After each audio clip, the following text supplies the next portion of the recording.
a service of Branford Community Television. This program is brought to you in part through the support of the town of Branford.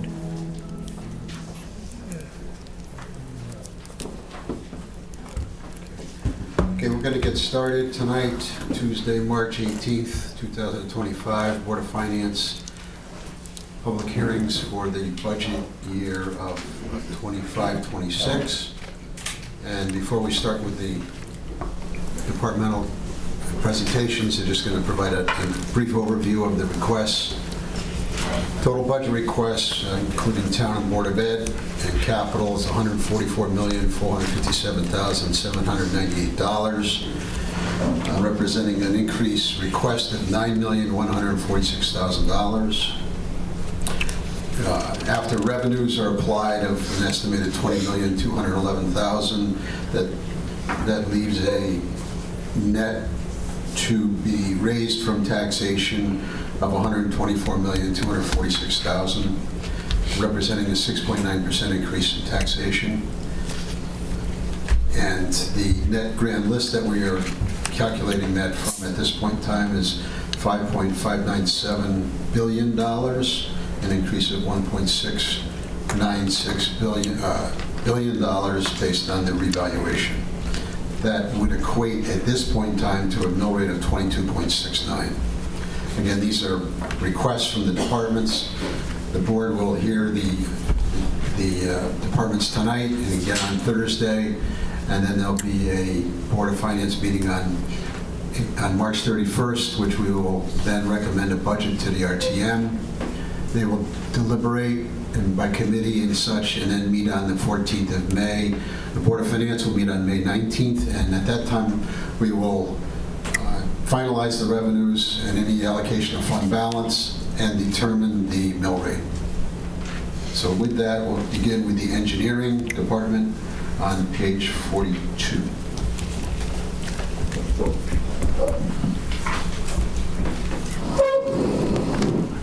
Use the hand mic, Rich? Yes. Okay.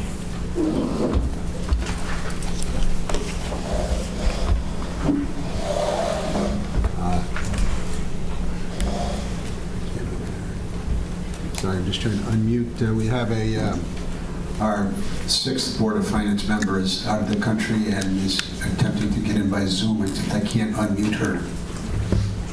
So, working on that technical difficulty for 1 minute.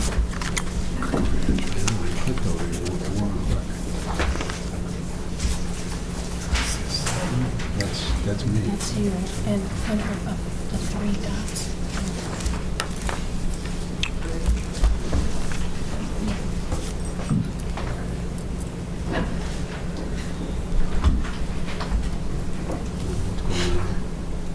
Unless I have mine. Yvette, can you hear me? I can hear now. You just turned it back on. Thank you. All right, I think we're good. Okay, sorry about that, John. Welcome. Thank you. Everyone's doing well. So we'll jump right into the operating budget. Wages and salaries, we have a 1.7% increase. It's contractual. It does not include my salary. Our contract will be up July 1st. So it's why you can see the typical 2+% on that. Then a nominal increase on seasonal and part-time help of $115. That's just keeping with slight increase for part-time paid internship that we usually take in the summer. Okay, so there's a request of the operating budget for engineering of $515,160, increase of $7,557. Questions from the board? All set. Questions from RTM members or members of the public? Don't forget the capital. Okay, next is your capital request on page, I believe it's 43 of the capital pages.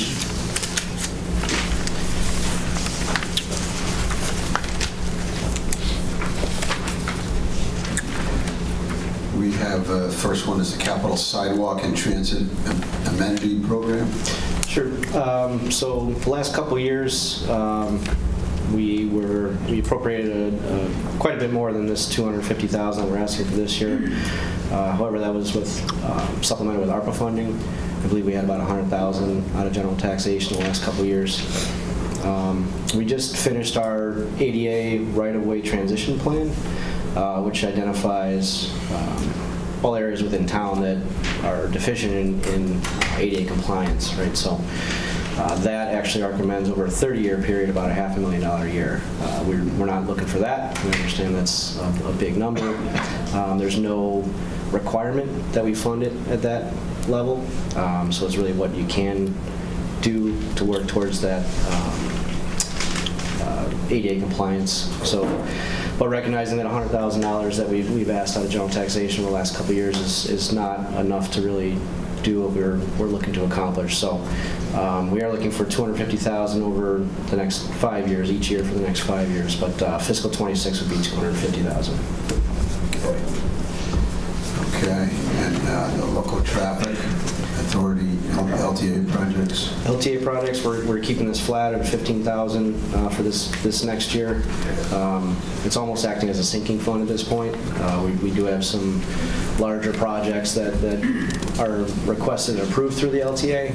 One of them being the rectangular rapid flashing beacons where pedestrian hits a button and the lights flash to alert drivers that someone is trying to cross the street. That's quite a bit more than $15,000. So we actually fiscal 25 and 24 funds we're using for we have a project lined up on Brushy Plain for that. So we are requesting to kind of follow that funding through at $15,000 a year. Okay, and the MS4 compliance retrofit project? Yep. We currently have funding in this capital funding from this fiscal year. This ask is an out year at 27. We want to use the existing funding up. Got it. And the wastewater pollution control facility resiliency phase 3 project. That's also an out year in 27. We currently have phase 2. We got a grant we're hoping to get a grant for phase 2, which is conceptual design to protect the treatment plant from flooding. So phase 3 would come after that, get us through preliminary design so that we can look for some grant funding for the construction. Thanks, John. Questions from the board on the capital requests? Questions from the public or RTA members? Okay, all set. Thank you. All right, thank you. Oh, we had another question, John.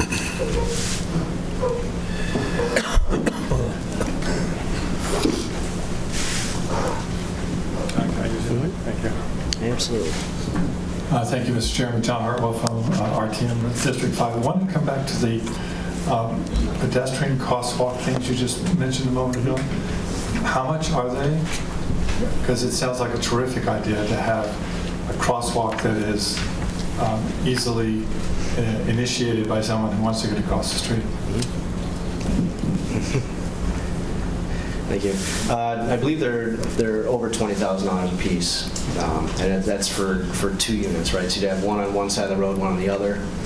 We currently have one at the Shoreline Greenway Trail on Pine Orchard Road, if you're wondering what they look like. But they're not appropriated in every situation, but we are looking at, I mentioned Brushy Plain Road, it's right up by Vets Park, where we do have a lot of people and children crossing the road, a lot of busy traffic, heavy volumes, heavy speeds. So in that area, we feel that would be appropriate, but we try to limit it because of the costs, as well as you don't want to get sign fatigue. It kind of depends on the location, but yeah, they're over $20,000 for the system. So Are they solar powered? they are solar powered. Yep. Thank you. Okay, other questions? If not, I'll set, John. Thank you. All right, thank you. Next is animal control, with a detail on page 67 and 68.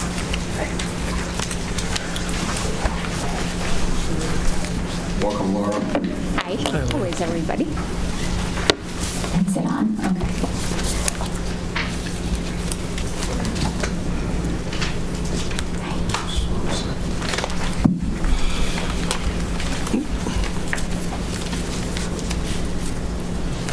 Okay. You just want me to go through the changes again? Sure. Okay. So for Branford warden fees, they're going up because we're increasing the adoption fee. We haven't increased the adoption fee in like 15 years. So more money will come in from that. From donations as well, you'll see a little increase there. The interest income comes from Catherine and Jim. And overall, we're asking for $184 from the town this year. Below at expenditures, you'll see the regular wages and salaries and seasonal and part-time help come from the town's end. You'll also see employment testing. That is increasing because we have to vaccinate and also test staff for rabies and test their titers as well. So costs are going up. And then you will see, where are we?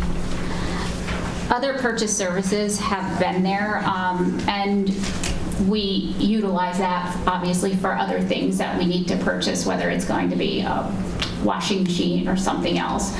Right now, we don't expect to have to, but we just wanted to have something in there in case we need it.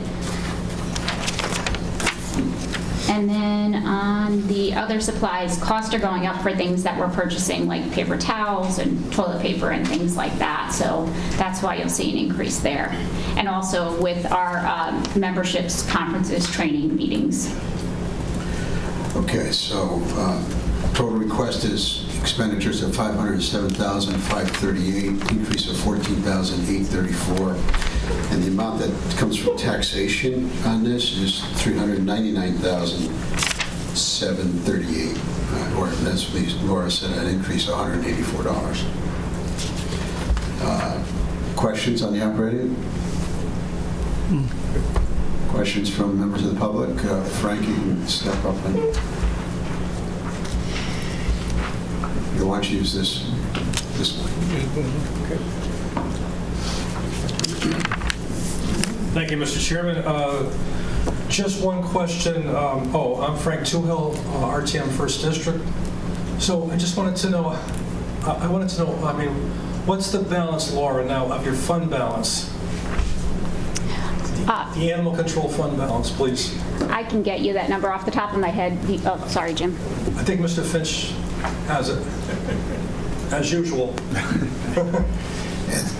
God knows how I even anticipate these questions. But anyway, it's 126,402. Perfect. Thank you. And that is unaudited, Frank, just so you know. Thank you, sir. Okay, other questions? Okay, Laura, is there any capital? No. Good. Thank you. All right, you're all set. Now, wait a minute. Wait a minute, you got the dog license. Yeah, how many dog licenses do we have? Oh, I got it. I have to depend on Lisa for that. 1,283. Thank you, Lisa. And that's up from 164 licenses at the same time last year. Good job, somebody. That's all right. It's probably a combination through all the stuff that she's done, from marketing it and, the staff going kind of door to door and making sure people are doing that as well. Good, thank you. I'd like to take full credit for that, but I can't. So the state, a year and a half ago, is auditing doggy daycares as well as groomers, and they're making sure that the dogs are licensed and that their rabies are up to date. And it helps. Okay, because good. how do you increase All the right. licensing? Thank you. Okay, next is Public Works, page 39.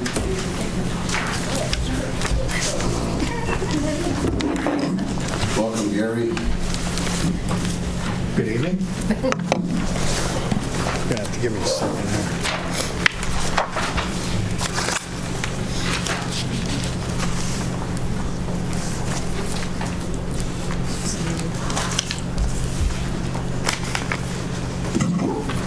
Go ahead.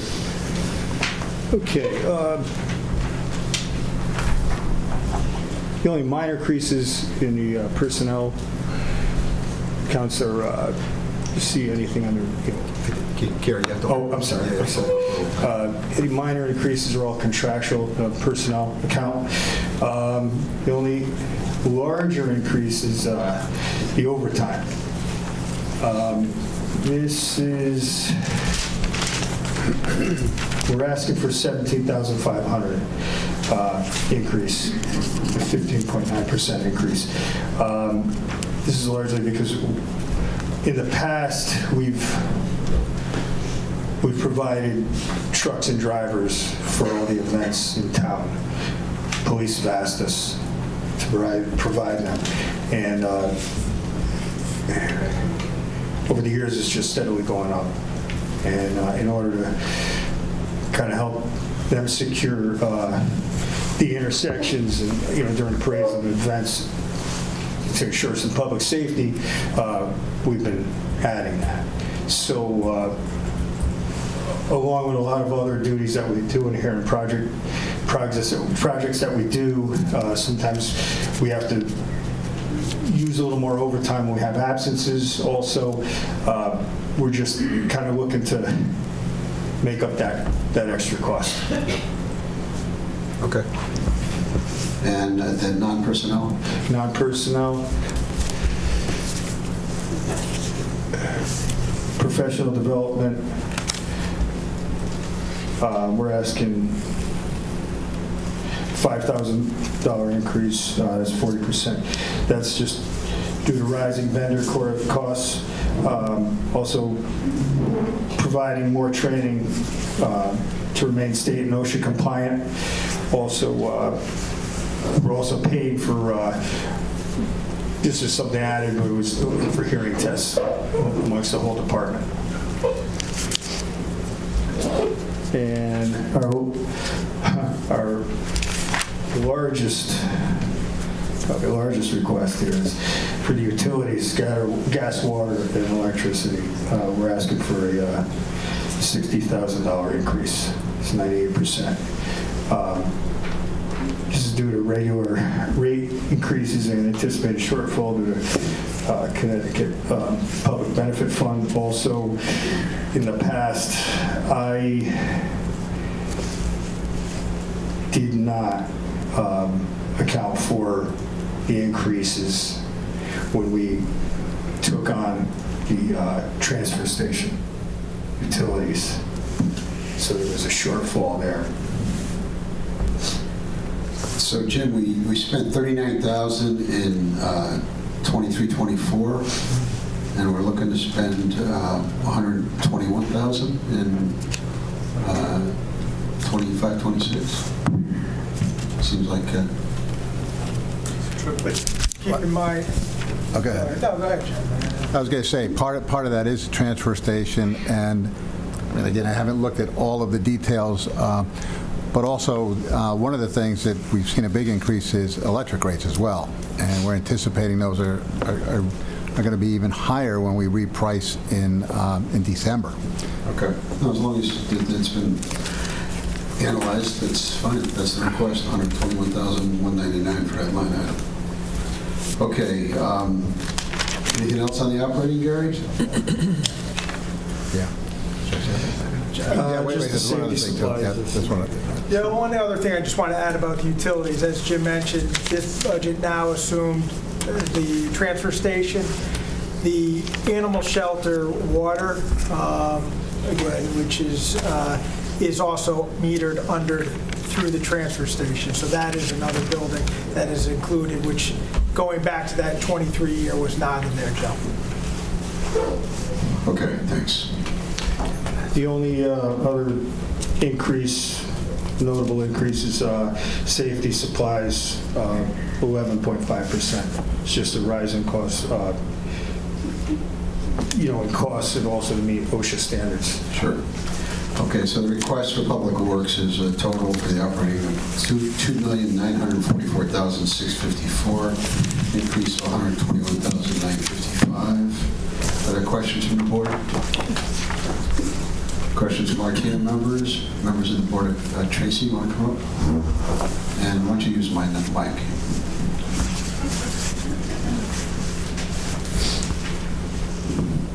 Thank you. Yep.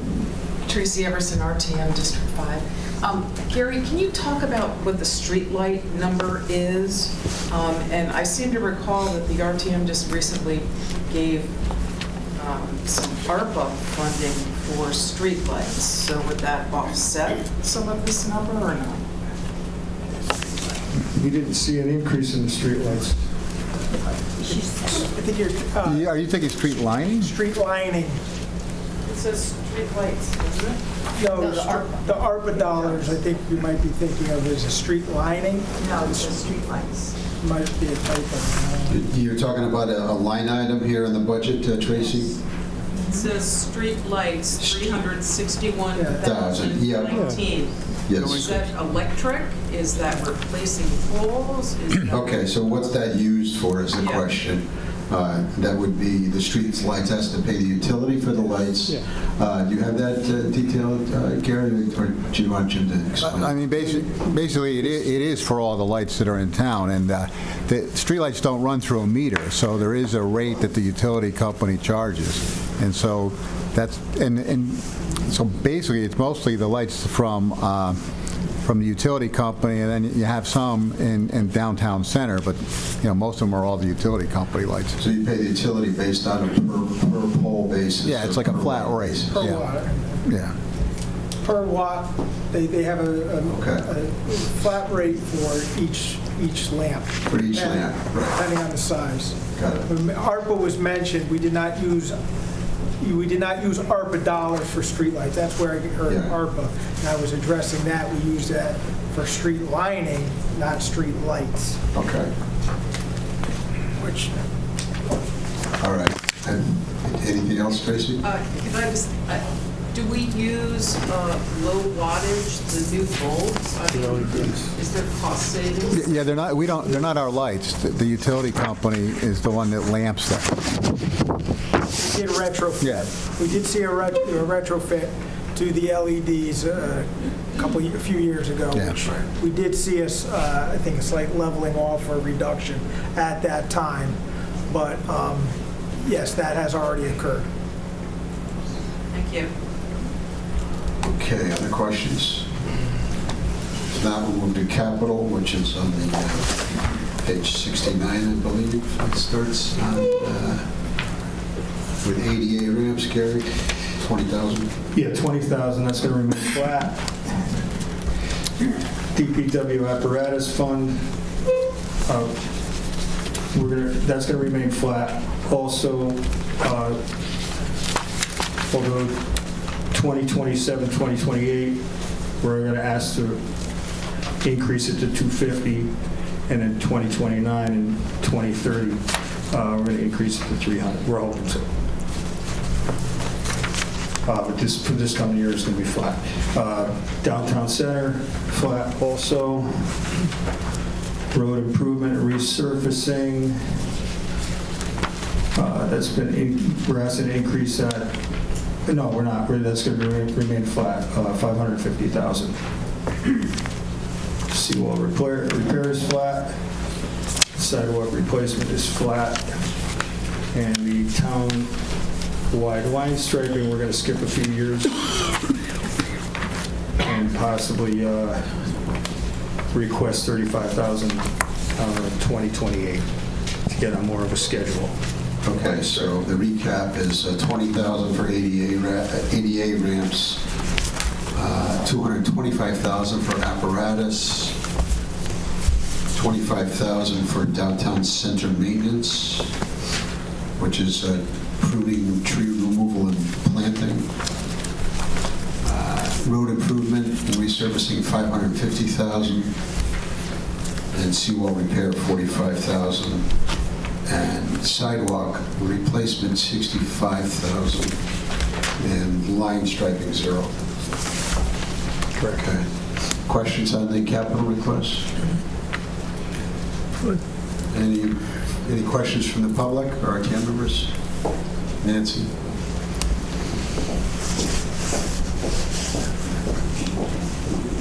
Nancy McCormick, 6th District, RTM. Just wondering, where are we with ADA compliance for sidewalks around town? And is there a goal to get upwards of 100%? Yeah, we're working on it. I mean, the ADA ramps, we're asking for $20,000 a year. That's roughly 13 per year we could do. Also, on top of our sidewalk account, which is $65,000, we're trying to upgrade the sidewalks. Along with engineering, they have their own programs too, so we're moving along.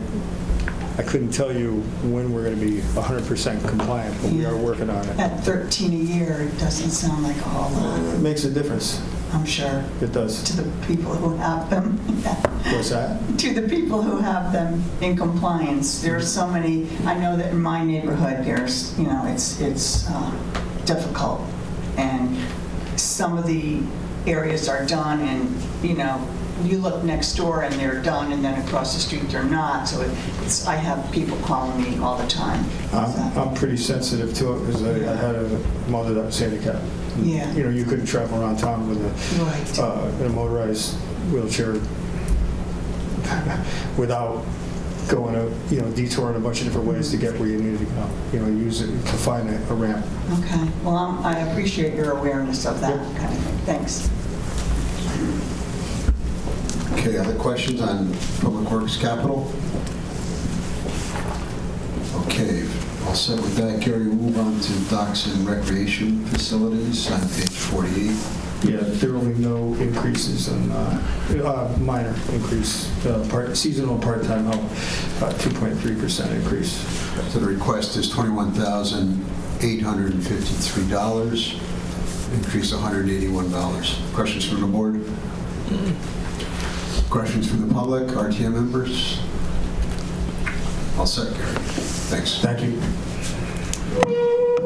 Next up is municipal governments and government buildings, GGB.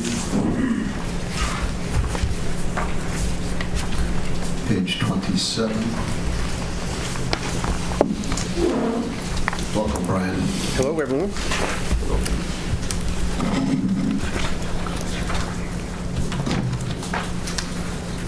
I just have a couple things to talk about.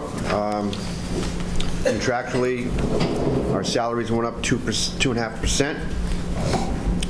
Overtime went up 2.5%. Utilities account went up $115,000, which is a 29% increase. And my purchase services went up 6% for almost $25,000. And non-personnel? I see you did the utilities, 115,000? Yes. Okay, sorry, we didn't listen to that. Okay, so the request is $1,314,129, increase of $146,132. Questions from the board on this? Questions from the RTM members? Frank, come on up.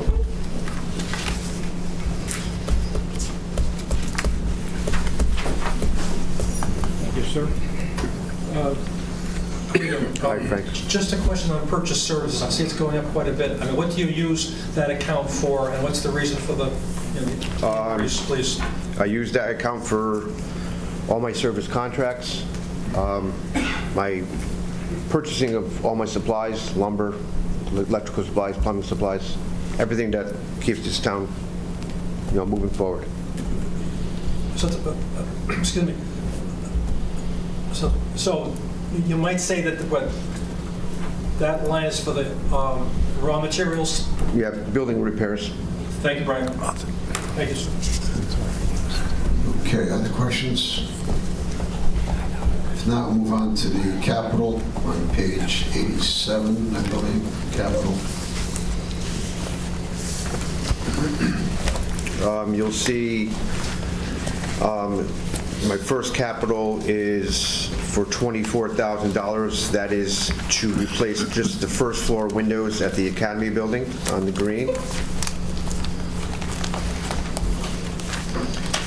The second capital request is For $30,000, it's to upgrade the elevator at the town hall. That is, his life expectancy for getting parts is very, very hard. So this is an upgrade. And lastly is the repair of the roof at the town hall for $75,000. Chairman, what page are we on, please?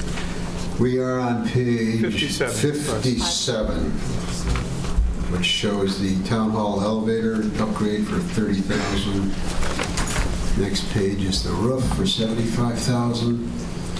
And the page after that is $24,000 for the windows at the academy. Those are the three. Yes, sir. Questions on this? Jeff? Jeff? Brian, would it make sense to do the second floor windows too? I don't think there's that many up there. There's 12 on the first floor. Is it 12 up top? Yeah.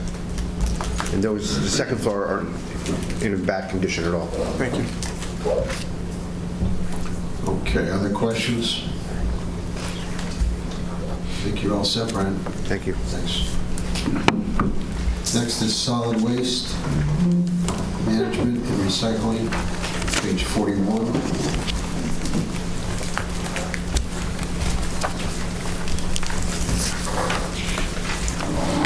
Hi, everyone. Good evening. Good evening, thanks.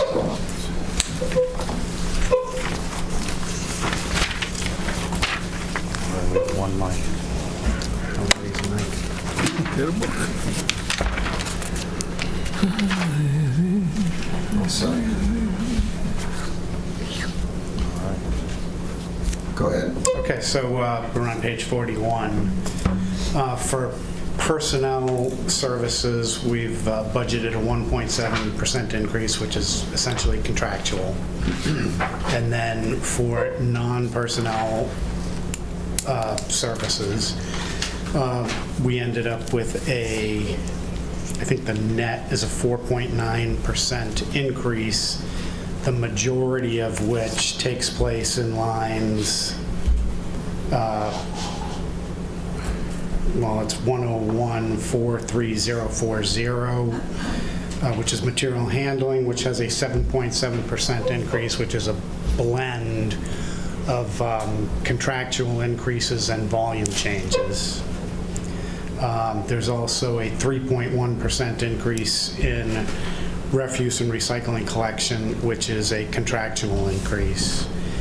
And because of those increases, we see an increase at 101-43040, which is 588060, the condo association rebate, at 2.6%, which tracks with the net increase of the material handling.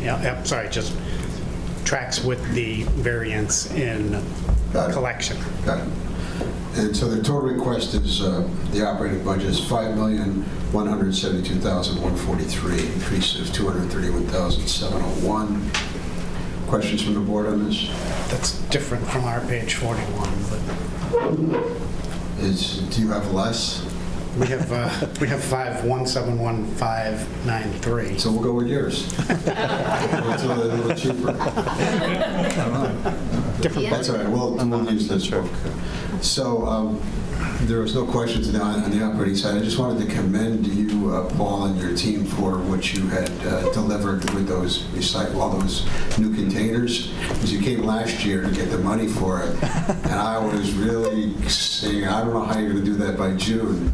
And you did it. So you and your team and volunteers and everybody else, it was really a success. So thank you for that. I appreciate it, and I'll say everyone on the team appreciates it. We couldn't have done it without I was a lot impressed. of other departments in town and the help of the first selectman.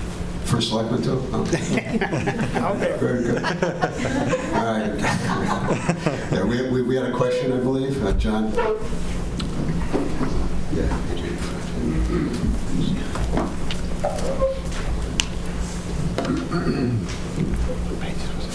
Thank you, Mr. Chairman. Actually, in terms of the recycling program, how is it going in town? You know, what sort of volumes are you seeing how can we improve? What sort of obstacles do you have to overcome in order to actually achieve a better result? I'll take a crack at answering that. So, our recycling volume has increased. Our solid waste volume has increased, where we have more waste. Initially, we had a decline, a significant decline in solid waste. But we are flattening out. We do see, and we have seen for a year, a month-to-month comparison, year to year, month-to-month, year to year, a reduction in solid waste, but it's still higher than we projected. With respect to the effectiveness of the recycling program, our recycling cost per ton has decreased significantly as a result of this new program and the new contract. I believe, and we'll have to check the curves, but I believe that recycling still costs us more than trash. So we improve our program and it costs us more, which is counterintuitive, but consistent with the realities of the recycling field, which ultimately, fundamentally recycles cardboard, glass, and metal, and very little plastic. So the more plastic that is recycled, the higher the processing cost at the facilities that we use. So I will leave it at that. There are, when in doubt, throw it out. And we will continue to have, we hope, a reduction in the net cost per ton for our recycling throughput. That's not what I wanted to hear. It's the Throw it truth. out. Yeah. It's so much of the plastic ends up in third world countries as opposed to being recycled into reusable American plastic. There's probably more BTU value in the hydrocarbons that are in the plastic than what could be recreated with economic value through recycling of plastic. I'm sorry to tell you. And where does this solid waste go to die? Solid waste goes to a trash-to-energy incinerator. We have contracts with Bristol and Preston, operated by Covanta. We have a contractual rate per ton for tipping of trash. We have an extremely favorable price per ton. Typically, we receive a contract notification on an annual basis that tells us which of the two plants our trash will be sent to. Preston typically has a lower tipping fee per ton, but a higher transportation cost. So we have traditionally, and the net of the two is greater than our cost for Bristol. We traditionally have received a notice of what the price would be at each facility. This year's notice indicated the same price at both facilities, regardless of our transportation cost. We anticipate in the next couple of weeks that we will receive some further information on that. But we carried the budgeting for that single tipping fee price. Thank you. Okay. Any other questions on the operating side? Now we'll go to page 85 of the capital. We have a request for $100,000 for the sinking fund, I believe. We're going to hand that over to... Yeah, so when the sinking fund first started was due to the cart purchasing and the expected life of those carts. So every eligible home in town received trash and recycling carts, and they have an expected life of usually 7 to 10 years is what we were told, and we're seeing a lesser decline in the carts than we imagined could happen. So originally this started at $225,000 per year. for, I believe, 10 years to get up to a certain number that would allow us to replace every cart in town if needed by 7 to 10 years. And we're seeing that on a slower line than what was expected. So that was partly why we decided to lower our cost or request from 225 to 100,000. Okay, thank you. Questions on this, on the capital request? Questions from the RTM members? Do you have a question? No, good. Okay, I think you're all set. Thank you very much. Thank you. Okay, next up is fire protection. Page 35, 36.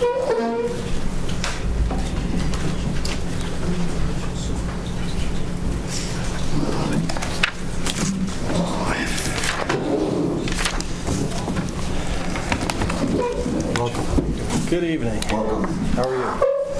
Thanks. Good. So with me tonight is Assistant Chief Kozak and Chairman of the Board, Robert Massey. Just want to mention on page 9, the revenue side of the budget, ambulance revenue fees have been increased to offset taxation by $80,000.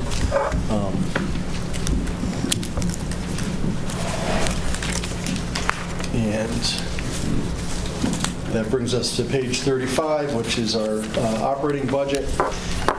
We worked very hard to present a budget that was as bare to the bone as we possibly could, understanding the large increase you gave us last year. I just want to mention and thank the board and the RTM for supporting that. I can tell you that it's working. Response times have definitely improved. The neighborhood's noticed, and as well as having the ability to have the additional resources that we were short many times in the past. So it is working, and I appreciate that. With that being said, Chief Kozak and I worked very hard to look at the actual numbers and make some decreases where we could on the actual numbers with the new people and some retirements. So you will see some reductions on the personnel side where we could. The remaining increases are contractual on the personnel side, and one of the happily unanticipated part is when we advertised for EMTs.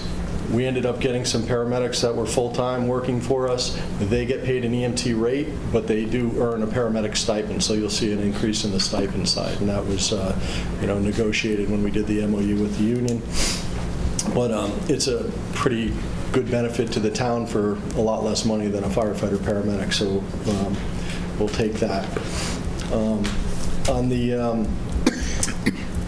non-personnel side, we originally presented our budget. It came in at about 1.9%, but you'll see the large increase under ambulance billing. We increased by $67,400, and again, that's based on the revenue that's coming in. We have to pay the billing company, so the more revenue, the more we have to pay, so it's actually a good thing. But it did, it ends up there, so it gave us that 2.7. Other than that, we just have one small increase, or a couple of small increases in the purchase services, repairs, and maintenance in some of our supply accounts. All right, so the total request is $9,535,394, increase of $256,965. Questions from the board? Yes. Deborah?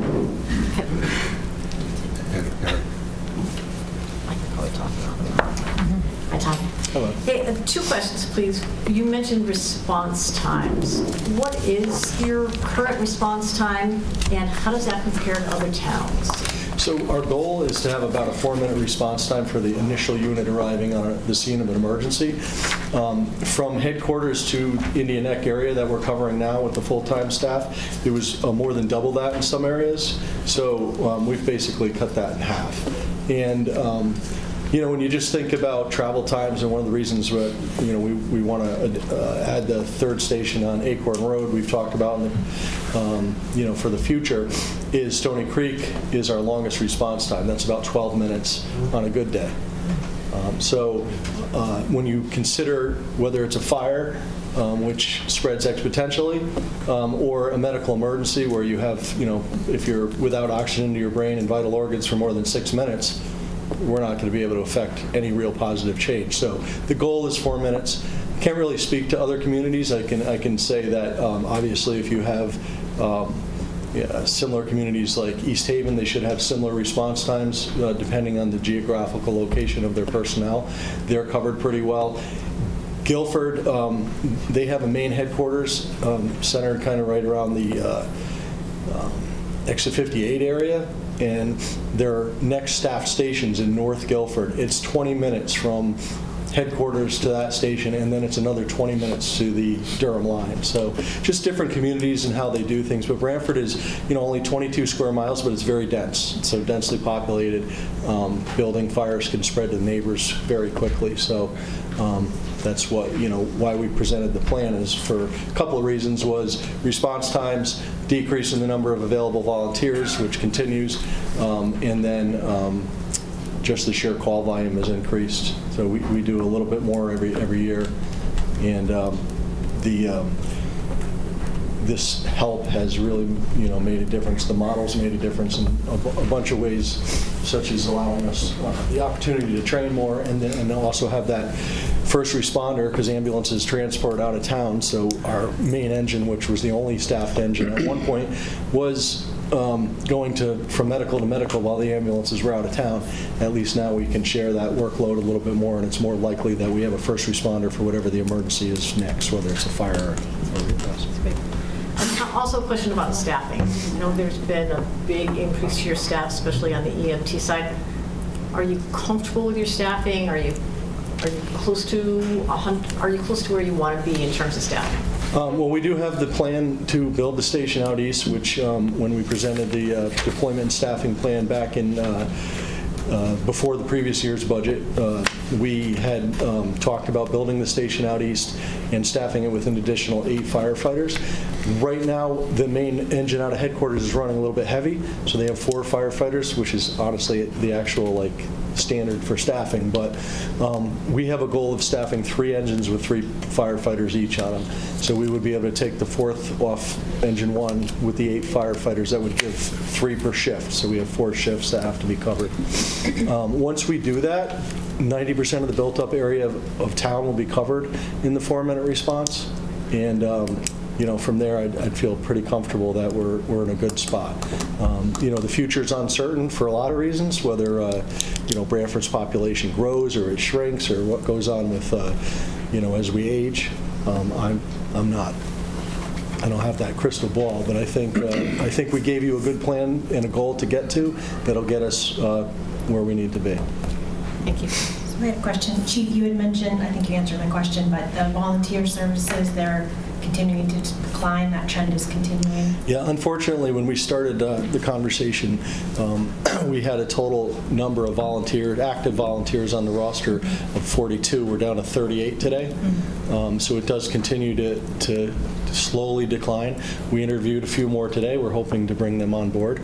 But what we're seeing is the younger generation that's coming in is looking for an employment. So they use this opportunity to maybe gain some certifications through the department as they volunteer. They give back to the community, but they're really looking for full-time employment, and they don't stick around just as volunteers. And it's one of the considerations that we have as a community is just, how expensive housing is and the type of people we're able to attract to do these jobs, to volunteer. And I think everybody who's been here for any length of time, especially who's maybe grown up in the community, understands that each one of our little districts were the community among themselves, right? So you had Branford, but they were made up of all these little districts, and each one of those volunteer firehouses was the center of that community, and everybody volunteered, and they had like 40 active members in each one, and that model has really just disappeared since we've grown as to be more of a vehicle mobile community that works out of town but lives in town. If that makes sense. Okay, other questions? Questions from the audience, our 10 members, if you come up. Yes.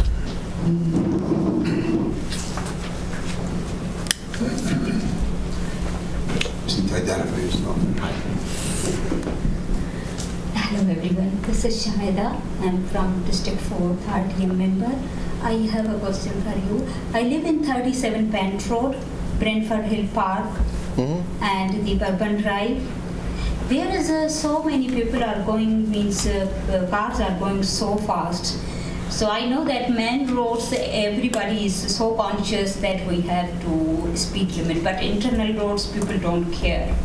Sometimes I'm not talking about only me, but I can imagine when I am facing that every day I walk with my dog, and there is some cars are going really fast, and there is a park also. I'm worried about the kids. So do you have any plan, especially in summertime, that cops can stand sometime in the internal roads, or just come during the day? So. Are you talking about traffic control? Yeah, traffic control. That would be the next department. Yeah, He carries a gun. We got the hose. So we'll have the police chief address that question for you. I thought we were speeding too, so I thought that. Yeah. Okay. Other questions or comments from the audience? Tracy? I thought we were speeding too. That's what I thought. Park a fire truck there. Tracy Everson, RTM District 5. Gentlemen, the RTM just approved bonding for 3, additional fire trucks. Can you talk about where you are in the ordering of these trucks? Is there concern? We'll deal with that when we get to capital. Oh, when you get to capital. Okay. My apologies. That's okay. That's okay. You can answer that when you get to capital. Yeah, we'll move on. We're still on the operating side. Be happy to. So if there's no other questions on the operating budget, then we'll deal with that question and others. I believe the capital is on page 85. No, 47. So I have 47. 47. Then we start with that, and then we'll go through those. So the first one is the ambulance sinking fund. Ambulance sinking fund, yes. So in fiscal 26, we're looking at $100,000 into the sinking fund. We don't intend to purchase an ambulance for another 2 years, really. But the goal is to put the money in and have a predictable amount in the account so we can purchase the ambulance in that what would probably be the fiscal 28 year with cash. And then, start the cycle all over again. We do about every 2 years, Joe, and we get about 10 years out of the ambulance before we we've had success lately with remounts, which saves, it's about 2/3 of the cost of a brand new ambulance. So as long as we can do that, that's the goal. It's not always depending on the manufacturers out there that are doing that work that we can trust to give us a good product. We found somebody we feels delivered on that, so that would be our approach moving forward. It's just to remount, and it extends the life. Basically, the patient compartment gets rehabbed, and we get a brand new cabin chassis set on top of it, and they do all the electrical and stuff. So it's almost like a new one, but it saves 1/3 of the cost. So if we want to run through them, and then we can get any questions. Okay, sure. So the next one would be the transport equipment, and what we had been doing, depending on the year in the sinking fund, is this becomes kind of a permanent part of each ambulance. So this is the power load stretcher mount and the power stretcher. These power devices are hydraulic, and they're battery operated hydraulic devices that save the lifting. We deal with a lot of very heavy people, and the cost of one back injury could exceed the cost of the approximately $44,000 cost of the set. So you get the stretcher and the permanent mount in the ambulance that pulls the stretcher in. So that will stay with the ambulance through the life, and then depending on how it's fared, it may even be able to be handed down to the next ambulance. And we do get a fair amount of trade-in value out of some of these things when we do purchase them. Okay. Next, we have AEDs. We don't have a request for fiscal '26 for automatic defibrillators. These are the, not to be confused with the LifePak monitor defibrillators with the paramedics use to do electrocardiograms and monitor vital signs. These are just the, like you would find on the wall in all the buildings. We put those in all of the units carry those, so that should you get to a heart attack victim, then cardiac arrest, they can affect care. But we were asked to put in, both 26 and 27, so you guys could see that. We do intend to purchase a cardiac monitor defibrillator this year, so the request is $42,000, and that includes all of the needed cases and all the protective stuff that comes with that.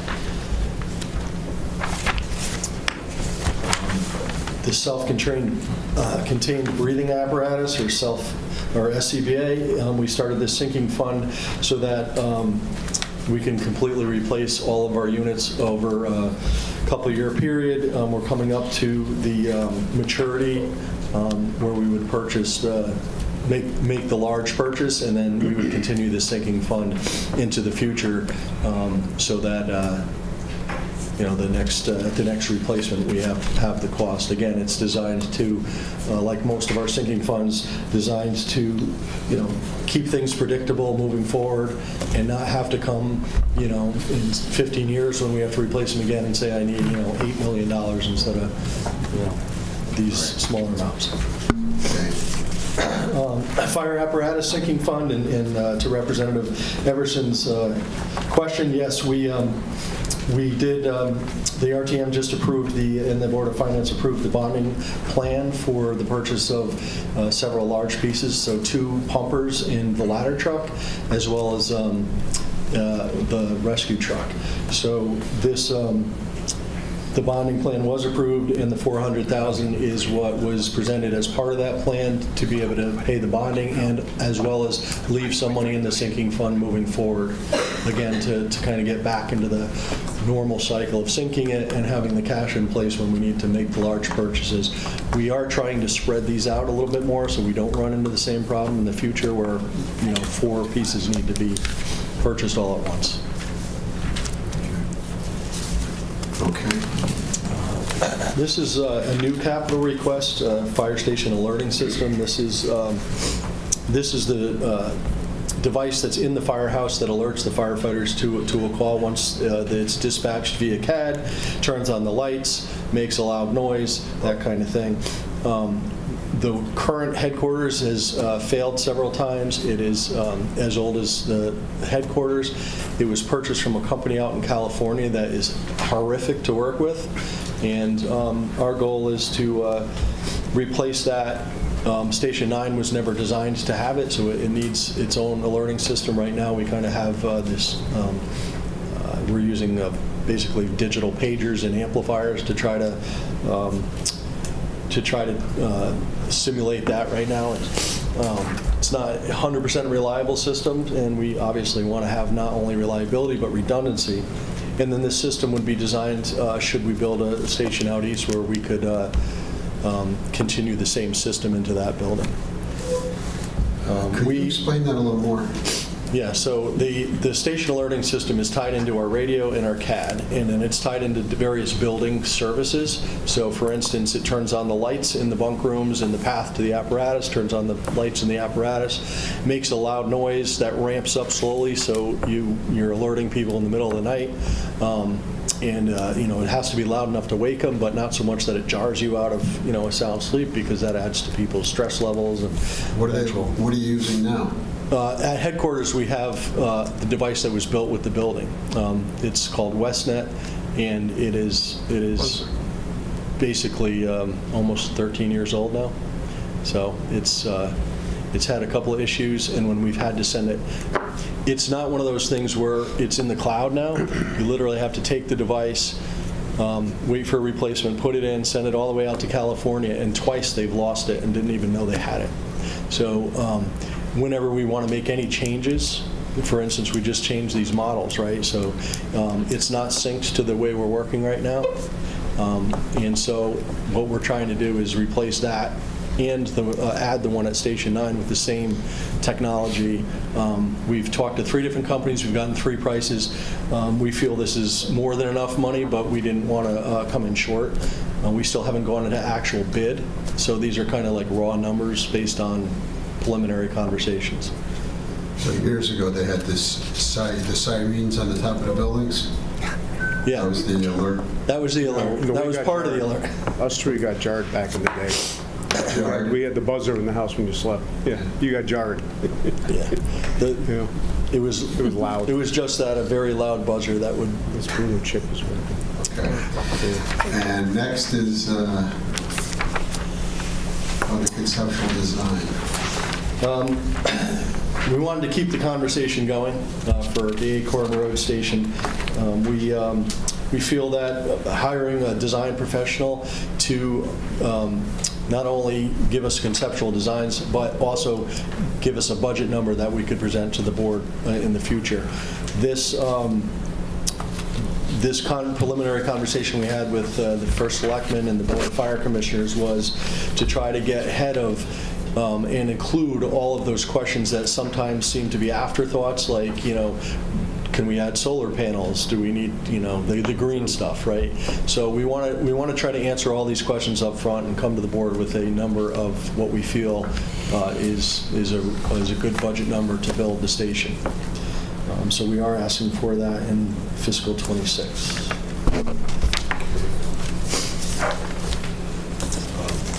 The radio upgrade fund, we've had this fund for quite a while now. Again, sinking fund. It's designed to purchase so many portable radios and so many mobile radios, and then leave a balance to purchase the larger ticket items like repeaters, receivers, and transmitters, which we have several sites throughout the town.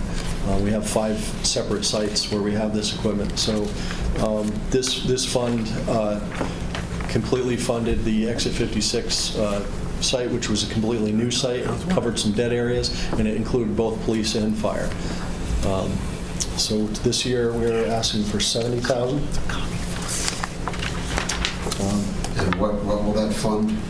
That will fund approximately 10 portable radios this year and a couple of mobile radios.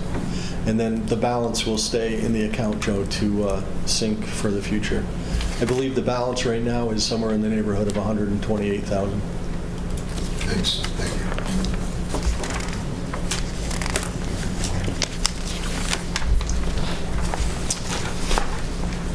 And then the last is hydraulic rescue tool. These are the Jaws of Life equipment.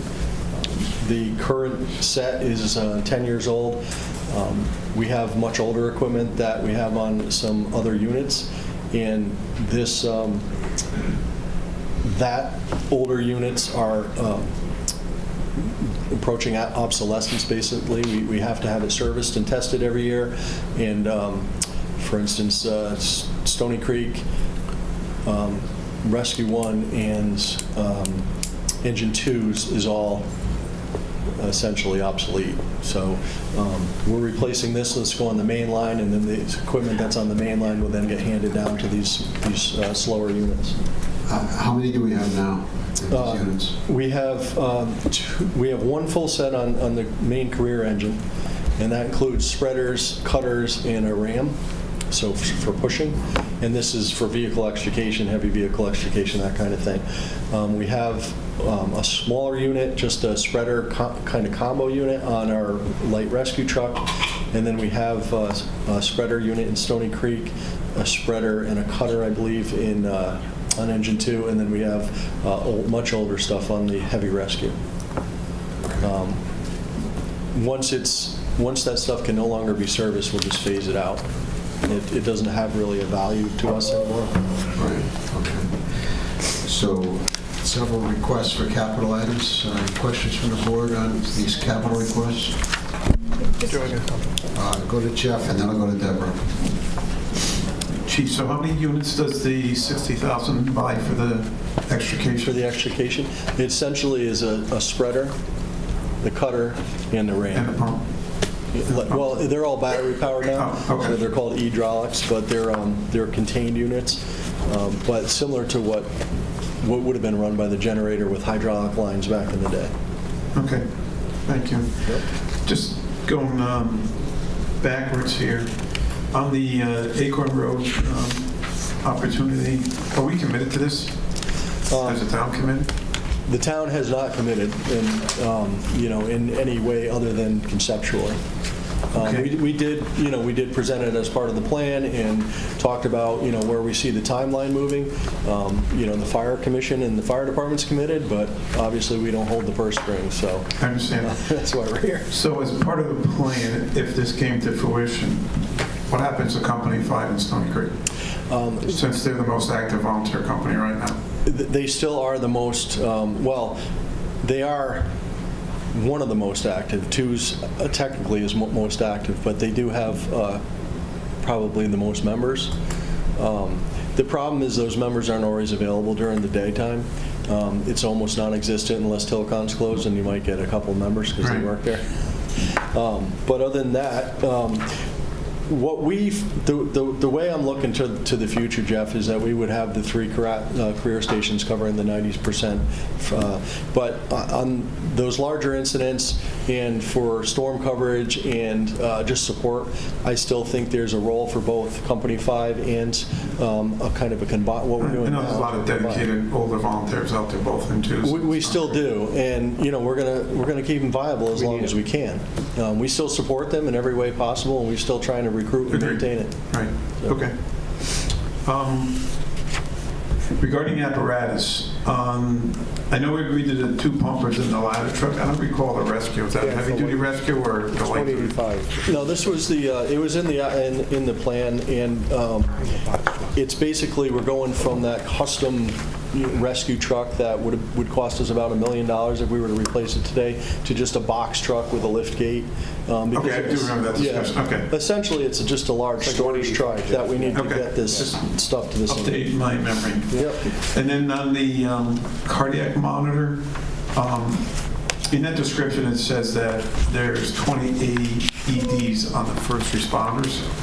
Are those 20 included in the $40,000 on the regular purchase?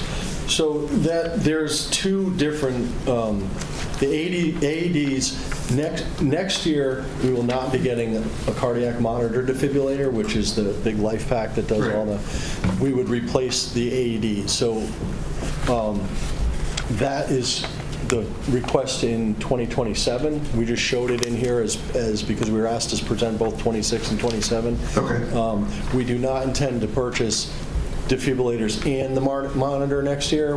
We're asking for the monitor this year and the AEDs in 2027. Does that make sense? I agree that it may be confusing in there. On page 50 under cardiac monitor, under 2027, that should be 0. Okay. So is your department also responsible for purchasing the AEDs that might be in this building, the ones on the green, town hall? No. Those are funded separately? Those are funded separately. Thank you. Question for Deborah.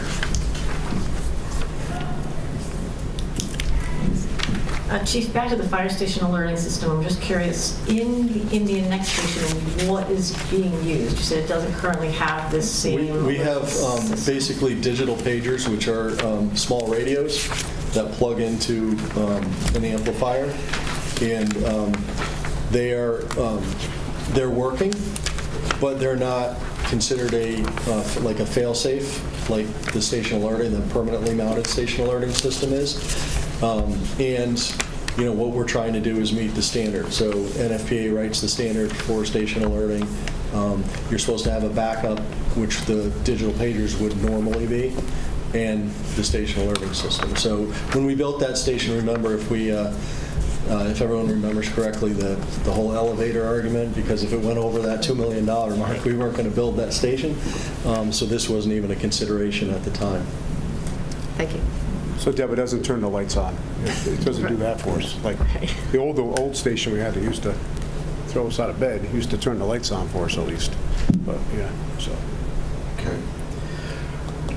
Other questions on the capital requests? Questions from the RTM members or members of the public? John, you want to come up?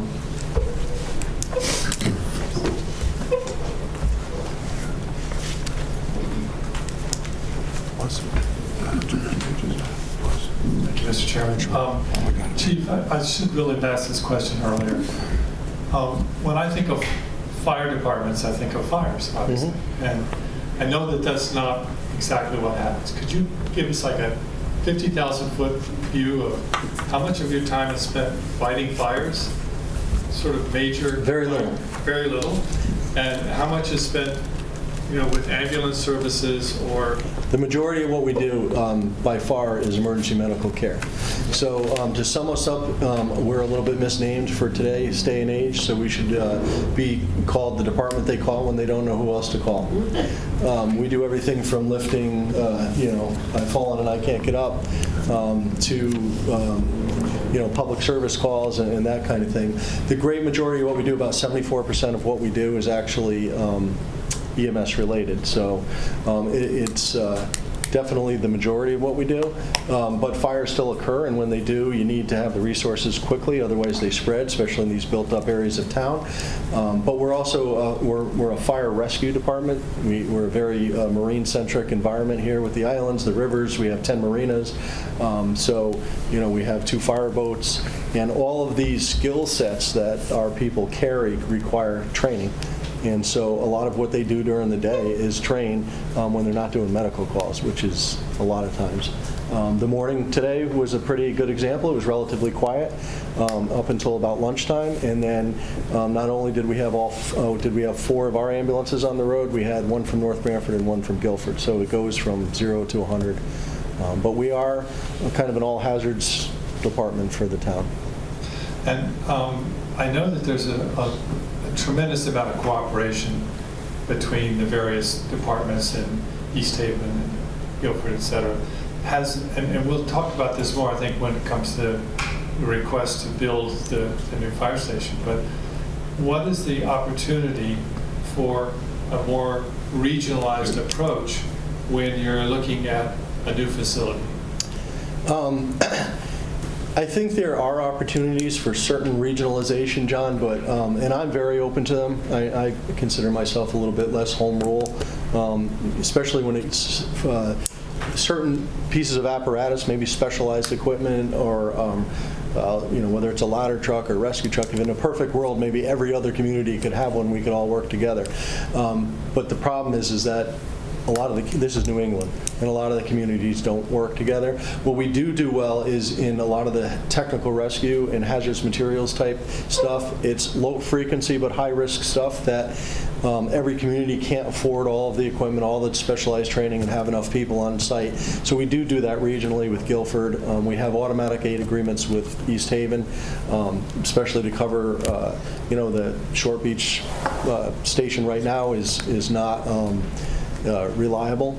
So on any report of a building fire, East Haven comes here, and any report of a building fire in 3 districts in East Haven we go to. So we are doing a lot of that, but because the exit 56 and that whole east end of town is our longest response from headquarters, and when you consider that the goal is to have that 4-minute response, we would be getting closer to that, but we also have Guilford coming this way as well. So there's areas of Stony Creek that, for instance, have no water supply. There's still a few areas in town that don't have water supply. So Guilford comes with tankers, North Branford comes with tankers. So we do a lot of that, working with each other stuff. Is there any formalized cost sharing when you go to East Haven or Guilford comes to us? Mutual aid is just that, and you're responsible for all your own. So if somebody gets injured fighting a Guilford fire, and it's that's on us. Same thing if they come here and their person gets injured, that's on them. So there's no real cost sharing right now. I do see some opportunities maybe in the future. I know it's been talked about, dispatch centers, that kind of stuff. If we really wanted to cover everything and the other communities wanted to get on board, but right now our neighbor to the north is struggling just to purchase apparatus. They don't have nearly the tax base that Branford does. Their mill rate's probably higher than ours, I think, still, and So they're just different communities. One final question, actually. This is more for Jim. There's a lot of sinking funds that we're talking about here, and we see in the budget proposal this year, next year, the year following, but what we don't see in the budget proposal is current status of those sinking funds to give us some idea of if we are to put the money in, what does that, how does that accumulate? So I'm sure, Jim, you have the answers to that. I'm not asking for that right now, but it would be nice to see that as part of this process. Okay, other questions? All set. Next is the emergency management, also page 34. All right, so page 34, emergency management, just a couple of things I want to mention. It's a 0% increase. I did do some reallocation. I think it's worth consideration. Our stipend, the Deputy Emergency Management Director was just recently appointed by the Board of Selectmen. They were earning $2,000 a year. We're proposing to increase it to $1,000 a quarter. So it's the only money that they earn is the stipend, basically a volunteer position. The gentleman that was just appointed is eminently qualified and is bringing a lot to the community. So we're extremely happy to have him on board. And where I got the reallocation from is we were purchasing additional licenses for a software product we no longer need. So I'm just reallocating that, or hoping to reallocate that should it be approved. So the request is for $30,500 and zero increase. It should just be noted that 50% of this budget is covered through the Emergency Management Performance Grant, which currently is still in operation. We earned an additional $5,000 that was just deposited today because we got our local emergency operations plan to the state before the deadline. So they gave us $5,000 for doing that. And we were able to apply a project that came before you where Jim had kind of cobbled up some money from other projects that, and to do the UPS project for the Emergency Operations Center and the server at the firehouse. I was able to use that project and apply for supplemental EMPG grant, of which we earned approximately half the cost, which is about $8,600. So we do, whenever we can, try to bring in additional money from other sources. Okay, thank you. Thank you. Questions on this budget, $30,500? Questions from the RTM members or members of the public? Okay, thank you. Thank you. Thank you. Next up is police services, page 31.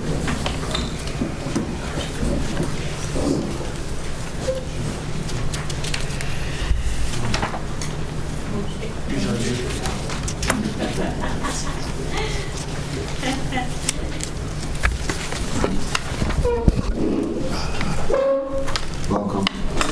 Good evening. Have to hold this up. Yes. All right, it's good to be with all of you tonight. With me is Chairman John Suslist of the Police Commission. And if you want, I'll jump right into the operating budget. What you have in front of you, you'll see in the personnel, regular wages and salary, that encompasses 2 additional police officers in this budget. You may recall there was 2 officers added in the previous fiscal year. That is aligned with our analysis and overview of our demands that we conducted late 23. I believe it was almost January of 24. We'll have a new round of data coming in, but I don't think that data is going to be all that encouraging other than on the crime side. It's a very robust document. I encourage people to look on our website for it, and I think it adequately addresses why we need the additional personnel, kind of in line, in parallel with the fire department. What affects us affects them. What affects them affects us. Going down into overtime, you will see a fairly significant increase there. This is an adjustment and an allocation in response to the newly signed collective bargaining agreement. There are several components within that document and adjustments that we made through that negotiations process. This includes a schedule change for the officers. It's more in line with the industry standard. As you know, we are very keen to recruitment and retention in law enforcement, and we have to be competitive. But it also did a bunch of other things. It evened out our deployment of the officers in light of the old contract, which was sporadic. We had heavy nights of staffing and low ones on the weekends. This kind of evened that. But also with that, there was an increase in manpower deployment, meaning our minimum staffing, our minimum deployment of how many officers we have on any given moment or any given shift. In looking at our overview and our assessment, I wasn't comfortable with our staffing levels. So we did increase that. So now the minimum amount of officers is increased. That will require more vacancies, which then will drive up some of the overtime. And until we can get to full staff and really see what that looks like, there's an increase. So that's what that allocation is for. Additionally, within that contract, we did significantly cut back. Very happy to report that we cut back comp time. Comp time is nice, it sounds good, but it grows and it's just feeding those vacancies. And what we really need to strive to do is get the officers on the road and keep them on the road.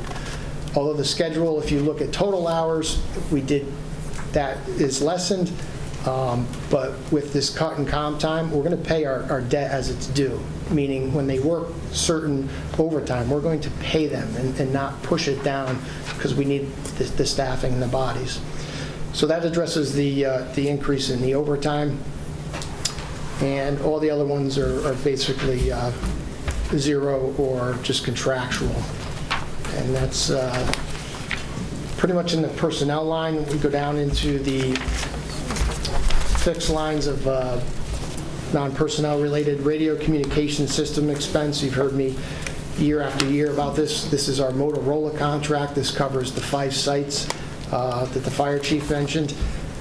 Also within this is all system upgrades, software system upgrades by Motorola, facilitated by our vendor, Norcom. This is a very good path. I did speak with a consultant about this because this line you will see goes up every single year.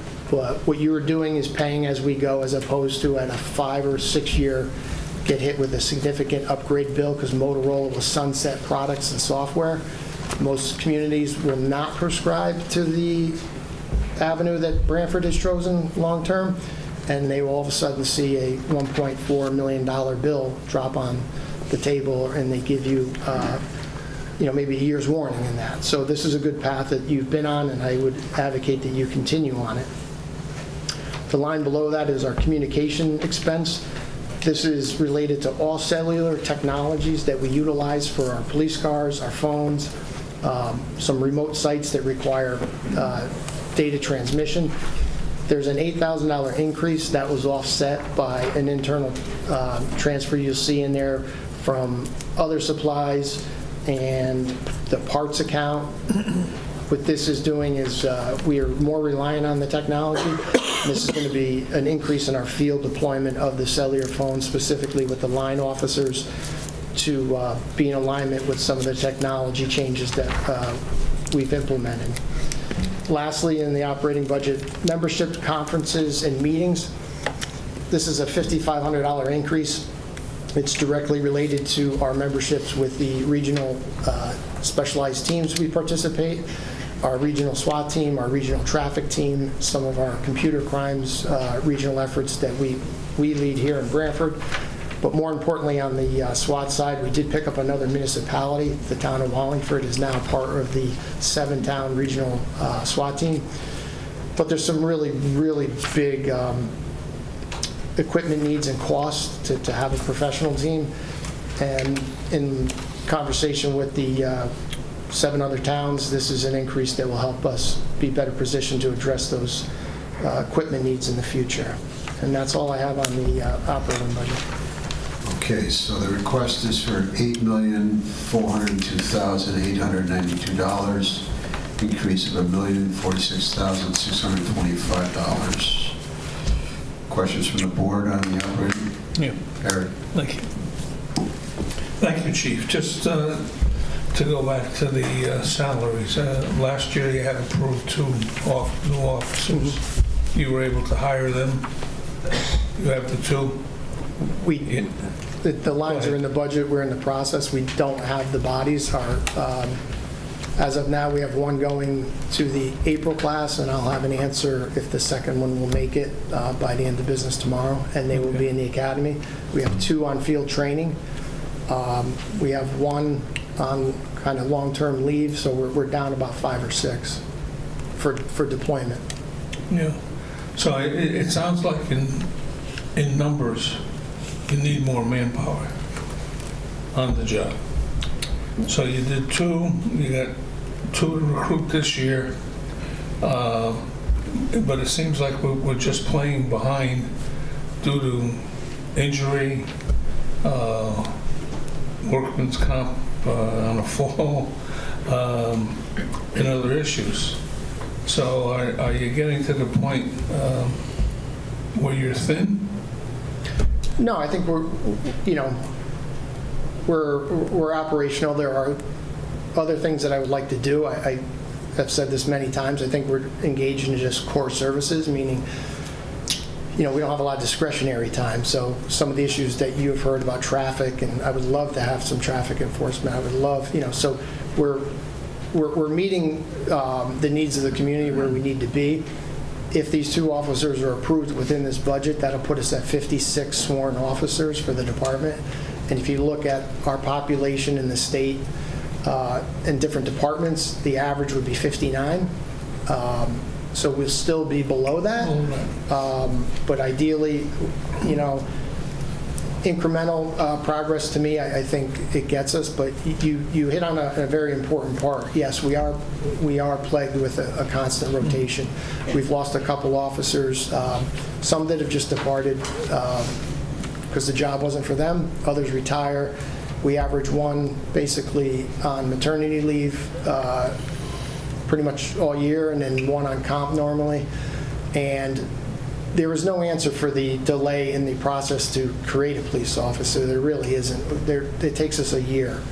And unfortunately, we did have a recruit that went through the academy and did very well. And we vetted this person very hard, but they got on the street and they said, this isn't for me. So now we're chasing. So you bring up a good point. It's a cycle, and we're still in that cycle. Well, I'd like to say to our chairman that, these are some of the things I think we should talk about in terms of where the police department, as the example, would be going in needed staff. Is it more, and what do we need in that? I don't want to sound like I should be sitting on the other side of the table asking for 4 policemen, and you're me over here saying, okay, go ahead and do that. But I have a concern that maybe we need to work at looking at that you need more officers. It's just the way the turnover goes. Just practically speaking, don't mean to get into philosophy, but in my age and age bracket, you grew up respecting a policeman. You wouldn't say anything to him, do anything to him, or attempt it. And today, we're dealing with a piece of that population that basically attacks policemen. And I know in our previous conversations you explained to us all, maybe you can just go over that. If you're called to a scene and your officer is trying to talk down an individual and they're refusing, at some point he may have to put his hands on him. And once he does that, how many filings and how much paperwork go into handcuffing a guy than maybe 10 years ago didn't happen? And are you getting overwhelmed, as all police departments, with a lot of paperwork? Yeah, we are. So there's a lot there to unpack, but I'll address a few of the things. If you do look at that analysis and overview, it's on our website. On page 8, there's a chart there for time spent on service calls, and it goes back to 2010 all the way up to 22. And there's an extremely stark increase in that chart that you will see. And what that is related to is the time on the call spent. Domestic violence calls, there's a lot of paperwork, assessment, lethality assessments, follow-ups with some services. Use of force, you highlight a very good issue in the sense that if we have a mental health call, that requires 3 cars. To give you just a quick number, average time on scene in minutes, according to our CAD system, 66 minutes. So that could be 2 cars, it could be 3, it could be 1 clears and they're speaking with a family member, but that just gives you. So when we look at our demands, I'm happy to report that our crime numbers are doing fairly well. It's the time on calls and the type of calls that we are engaged in. The fire chief made a comment that he was the department when no one knows where to call. Well, I have to probably step in front of him on that one, because when there's things in society, i.e. cuts in different disciplines, it falls on us. The tracking, the paperwork that the officers have to do. I'll close this topic with just one quick example. When you stop a motor vehicle in the state of Connecticut, the officer is required by law to fill out a racial profiling stop statistic on their computer. It encompasses almost 12 different data fields.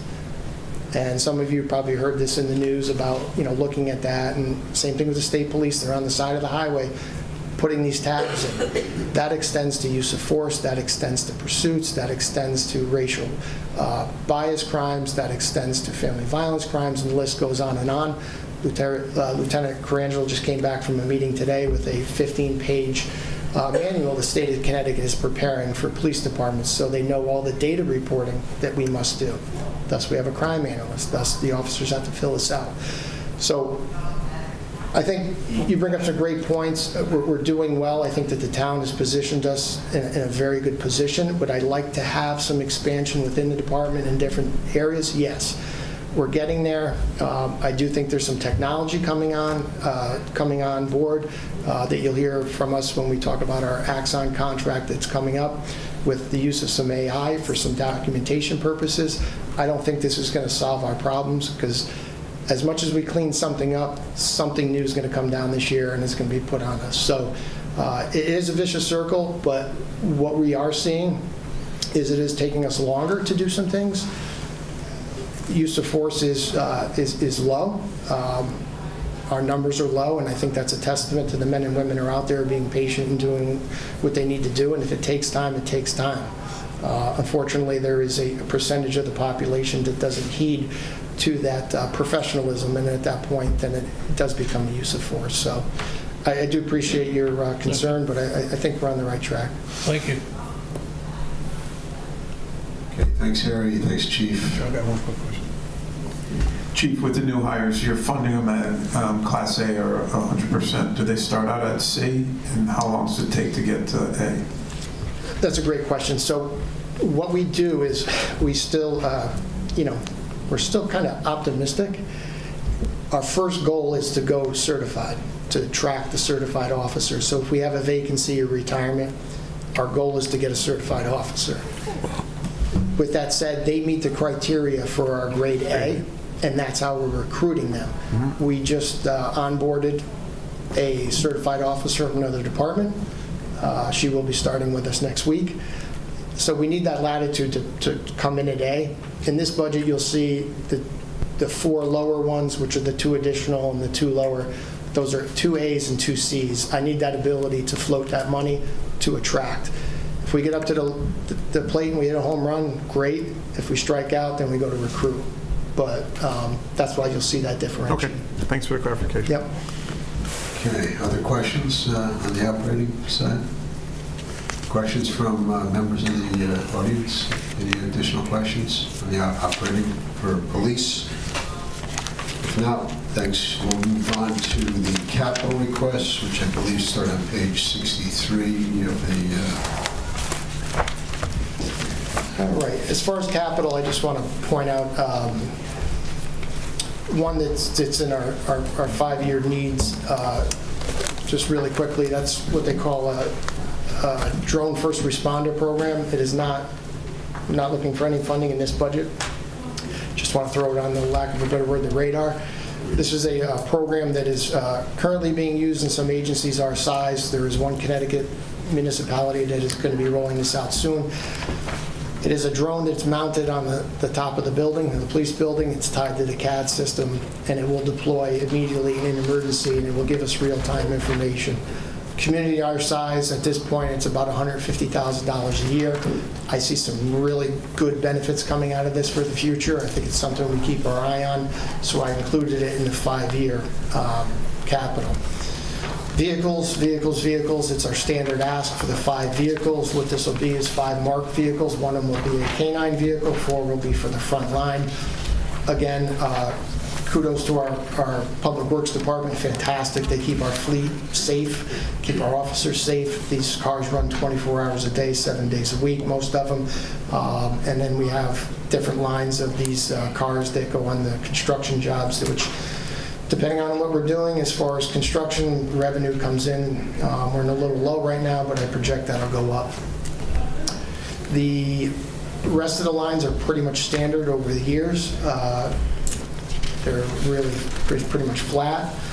And the only other one I want to call attention to and kind of thank the finance director for this is the police technology sinking fund. This money is on the IT side. Technically, it's under Director Smith's budget, but I just want to point out that the body cams, the in-car cams, and all of that technology basically is wrapped up under Axon. They are the leader in that internationally. We've used them for years, but the costs keep going up. And just to point out, it is driven by state law.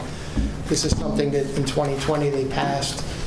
So there's data retention. There's a whole host of things. We have a contract coming up that for 5 years is going to be a little bit north of $800,000. So this was something in discussion with him that he created. I know Scott may hit on this, but I just wanted to bring it to the board's attention and get that out there in the public. What's the lag time on getting a police car online from purchase? Depends on what day or month you ask me that. There's 2 parts to that issue. One is the car and one is what goes in it. Actually 3, and those who can install it. So any one of those links in the chain are weak. We're waiting long periods of time. We get some luck, but it's a very long process. Okay, thank you. Okay, so I'm showing there's also a capital request for the ballistic vest replacement for $10,044. Yeah, that's just the yearly allocation. We just did that this year. That's a 5-year cycle. The vests are good for 5 years. Okay, and then the police vehicles at $257,500. The related equipment for the police vehicles, $136,500. The portable radios of $9,800. The speed detection and warning devices of $12,000. And I think that rounds it out. Yeah, okay. So those are the capital requests for the police. Questions from the board on those? Sure, just to clarify, John, you have a grant, do you have a grant on the vests, on the ballistic vests to offset? Yeah, we do. We have a grant. They caution you that it's not guaranteed. However, I'm going back about 15 years. I've been administering that same grant, and it's always come through. So that is a 50% reimbursement. We pay up front, and they're fairly quick with it, but it takes some time, and that money's funneled back in. Okay, thank you. Any other questions from board members on this? Questions from the RTM members or members of the public on the capital request for the police department? Okay, and then we'll move on to special detail for police, page 33. It's what's the total amount on this one? 525,000. This is self-funded through revenue, and no issues on that. Any questions? If not, we thank you for coming. Thank you. Thank you. Thank you. Okay, next is probate court, page 21.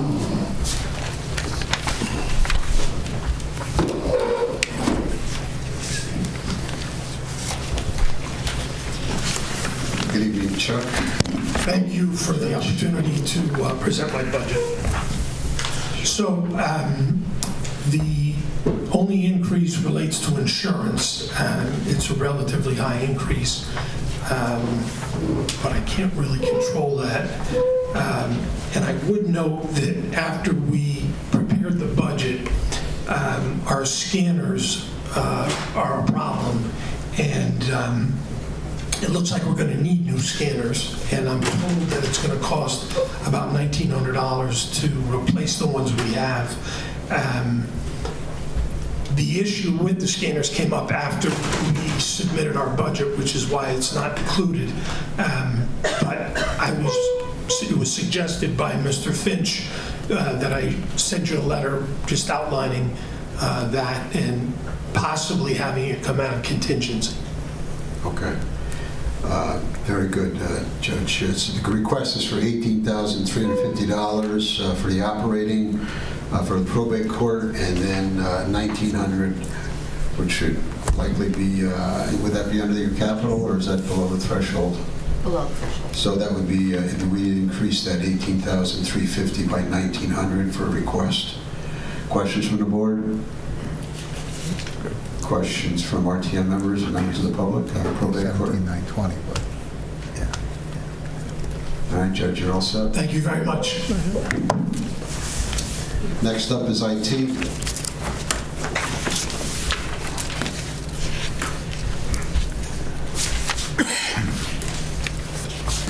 Page 29.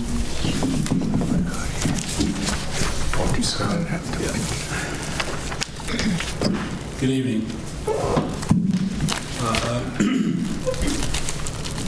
The overall budget shows up as 11.2%, but I'm just going to go through some of the highlights and then I answer any questions you may have. To start with the staffing, a little while ago, this board supported me reallocating some funds to create some overtime and to create a part-time position. So in next year's budget, I'd like to carry that forward. We do have a part-timer starting April 1st, and the overtime has already served its purpose because we've got a couple of projects that were pending that have now been completed. So I would like to continue with those two things as a staffing strategy. Obviously, down the road, I think we might be looking at another full-time position, but for now, I think we can get by with this. The other thing that you will see is that I just shifted around some funds based on professional development, travel, and membership and conferences. That's just my own personal opinion of how things I think should be broken out. If you follow the numbers, they pretty much are equal. So it's just really moving funds around in those accounts, in those line items. And then, of course, the big one is the repairs and maintenance accounts. So that is all of our yearly support for hardware, software, any kind of subscriptions, for anything that's IT related in most of the departments.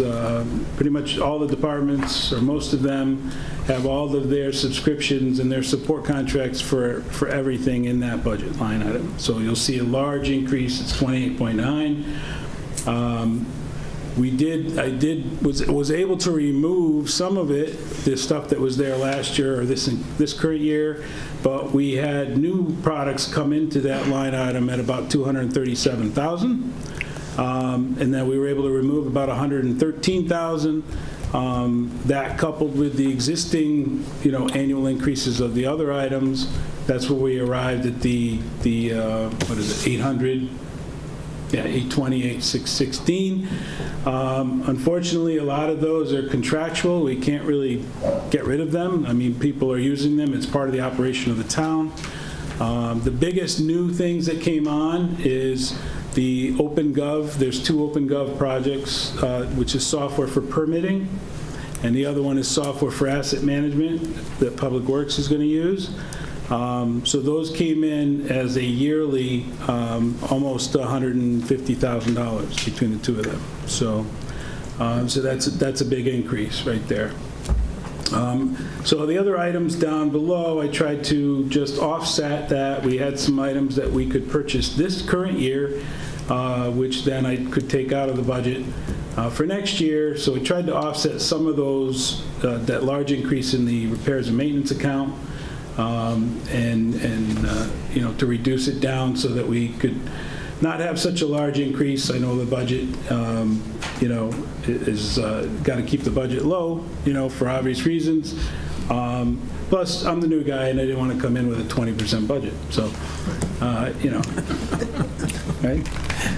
So,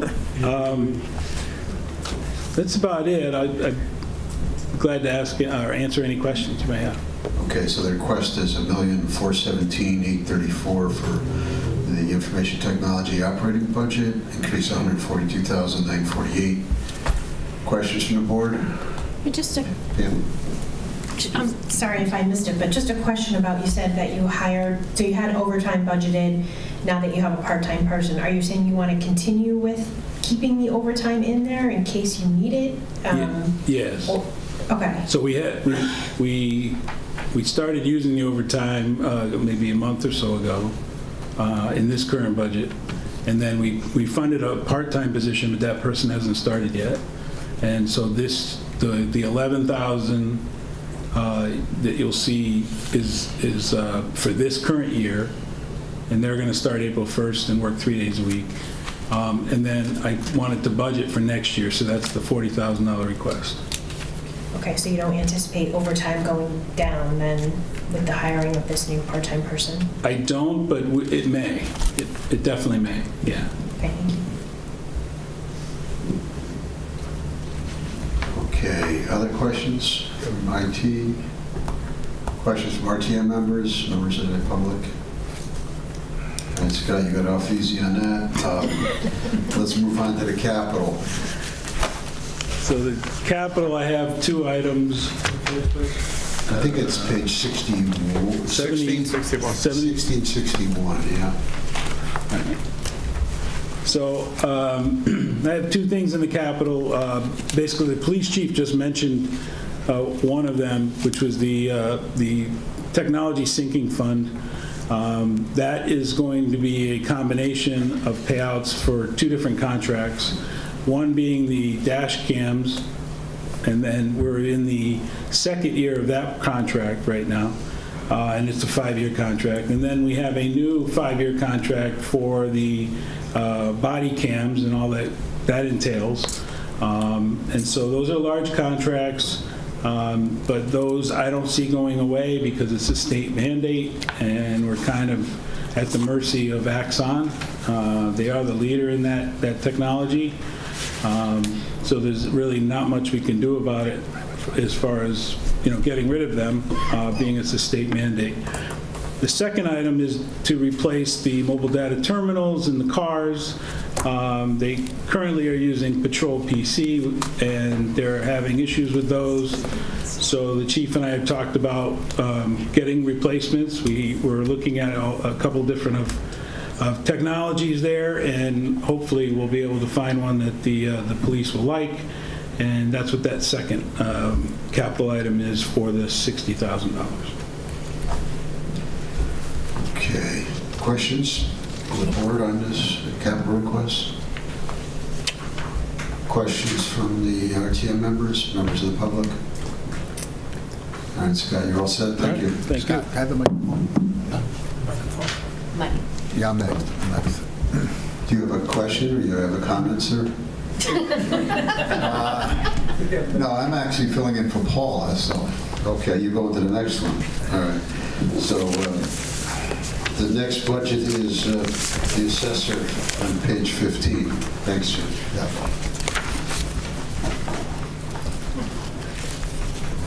Okay, a couple things. One is I know that everybody's talking about the reval, and it's probably the understatement. And what I did is I gave you a sheet. I'll pass them out to the audience. I was thinking about... I was thinking about, actually, I think it's on my sheet, so you just... Yes, they do. So I was thinking about, because, you know, a lot of conversations I have in town hall and in public, and I was trying to say if there was a good way to sort of distill one of the issues of the reval in sort of one page. And in many of the memos, we've talked about why we do revaluation. We say that it's to bring about uniformity in property valuations, to assure that all property owners are paying their fair share of the cost of community services. That sounds like a very impressive goal, but I wanted to kind of illustrate that concept at work. So what you have on the sheet is a tale of 3 properties, and it's the revaluation illustrated. And these are mythical properties, but it does underscore some of the things that work. So the first one is, so you have your revalue, basically all 3 of these properties go through 2019, 5 years forward to the current reval. So the first property owner is Steady Stephen. He has an appraised value of $350, an assessed value of $245. It's the first year of the reval, 2019. He has an assessment ratio of 70%. Now, over the next period of 5 years, Steady Stephen's property appreciates at 3% a year. And you'll notice what's happening to Steady Stephen's property. You'll see that the assessed ratio continues to drop every year because the value is going up, the appraised value by 3% a year, or market value. But in reality, the assessed value is staying the same until the next reval. Now compare that to Kathy Cruiser. As the name might suggest, her property is growing at a much faster rate. So she's growing at about 8% a year. And so you can see at the end of those 5 years, Kathy's property is now appraised at $697. Assessed value with the 24 reval would be $488,552. That brings her to 70%. But in the meantime, her assessed ratio dropped to 51%. Okay. And then you have Charlie Commercial. This would be an example of a commercial property. Appraised starts out at $1,005,000, assessed value about $1,050,000. Now, this property only appreciates 2% a year. So at the end of the 5 years, Charlie Commercial sees his increase in value go to $109,285, or 10%. And at that, and just before that, the assessed ratio is 65%. Now here's the fairness issue of the revaluation. When you look in the final box, you'll see that when the last reval was done in 2019, they all had the same assessment ratio. That's what we talk about, ensuring that all property owners pay their fair share.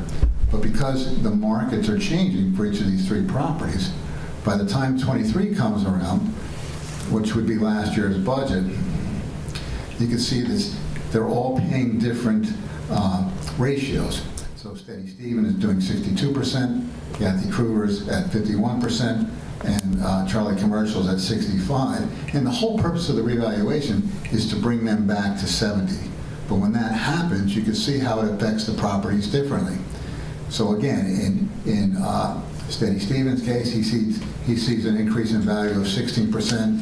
Kathy Cruiser saw hers go up 47%, while Charlie Commercial only saw it at 10%. So you can really see all of these different value changes that occur.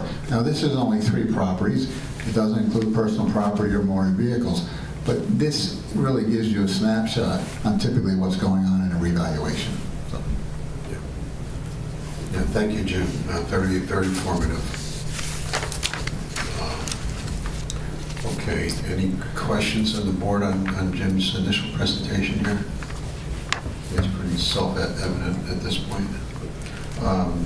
Jim, would you like to cover the assessor's budget? Yep. Assessor's budget on page 15. Yep. Okay, so essentially, the salary account is going up 1.7% for the different positions.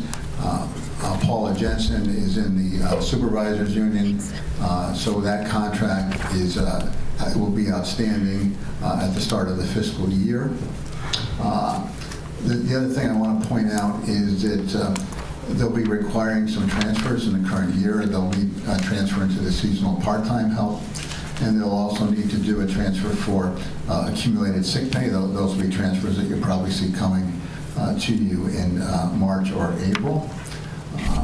In the personal property audits, that's fairly self-explanatory. Appraisal services, that's essentially a couple companies. You have Quality Data Services, QDS, Vision Appraisal that does their web hosting, and New England Geo, to name a couple, and they do the GIS mapping. Overall, the budget itself, with all of these changes, is about a 1.5% increase.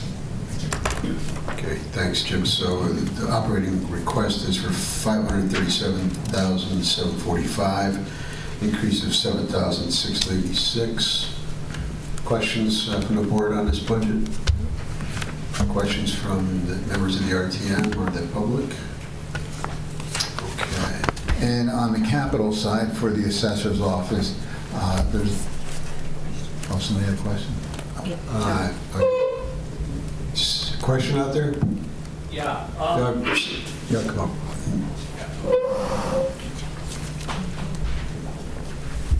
Yeah. Just identify yourself. And, can you identify yourself, if you would?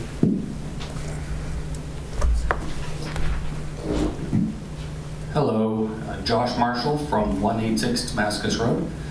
I'm wondering if the resident or the commercial example is representative for the commercial properties, roughly holding at a 2% increase? No, that's a hypothetical trying to show that different properties appreciate at different rates. Okay, do you have an idea of what the average number or percentage appreciation for commercial properties is? I can look at it as a group, and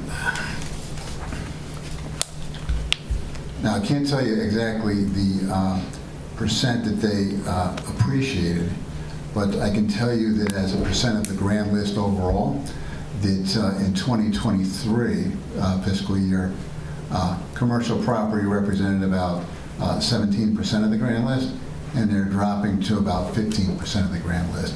So relative to other properties, commercial is not going up as fast. Okay, thank you.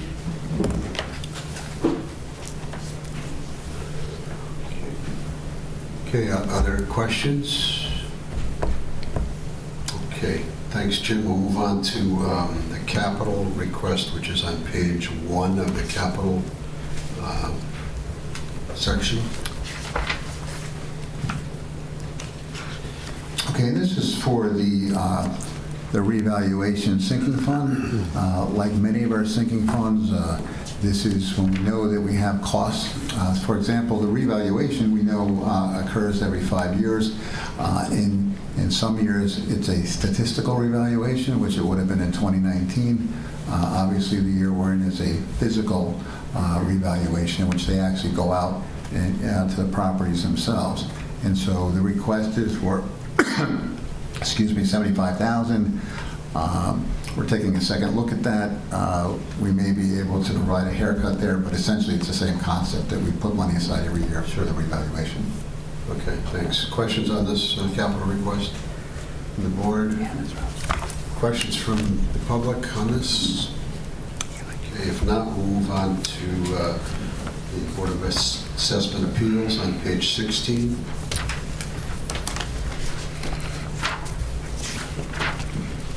Yep. And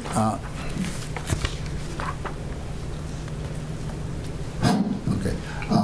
Yeah, the Board of Assessment Appeals, the obvious question there is why the drop? And essentially that's a common pattern in years when there is a revaluation. There are more folks assigned to the Board of Assessment Appeals. And then in the non-reval years, it typically drops to a lower amount. Okay, so the request is $15,355, decrease of $5,393. Questions from the board on this? Questions from the RTM members or members of the public? Okay, thanks, Jim. Next up is East Shore Health District. Page 45.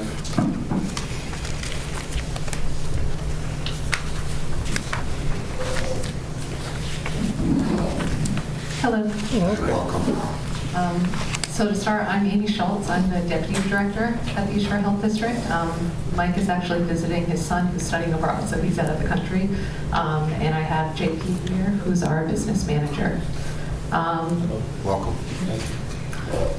So just as a reminder, we're a regional health district. We cover 3 towns. And as part of our budget, we look at per capita and population.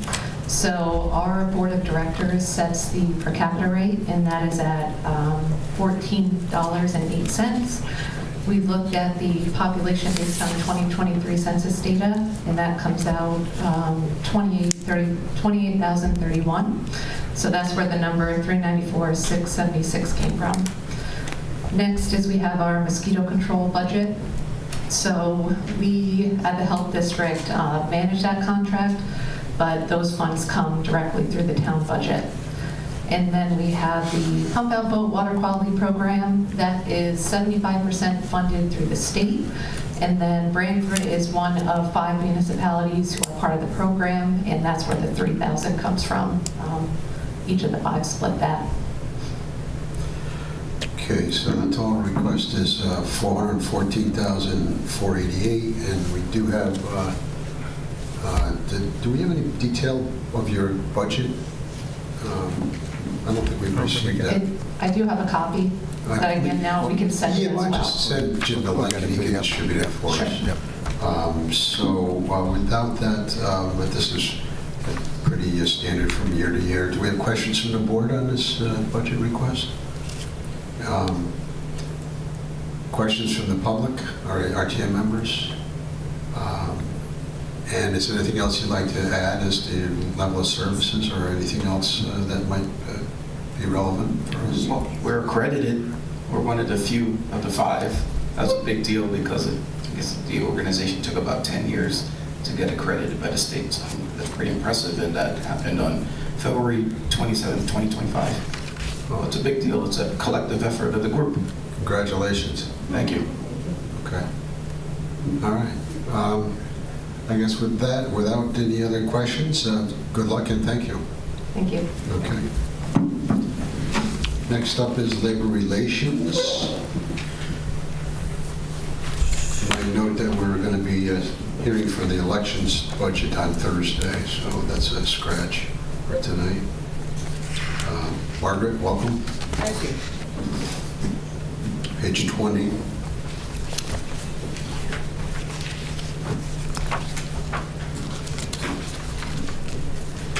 So there's no increase projected needed for next year's budget. We have 4 contracts that will be up for renewal in 2026. Okay, so the request is for $93,600, and that primarily pays for legal fees for the negotiations. That's correct, and any other special circumstances that happen during the year. Okay. Questions on that budget from the board? Questions from RTM members and members of the public? Okay, I think we're good with that budget. We'll go on to pay the human resources on page 30. Sure.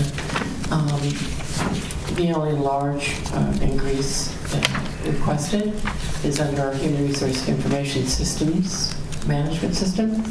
We're requesting to purchase a recruitment and onboarding program for our ADP product that we've been using now for a while. Right now, recruiting is done in still a very infant approach to how we recruit relative to keeping track of people that apply for positions and how we respond to them. So this is a module part of the ADP workforce system that we would like to purchase.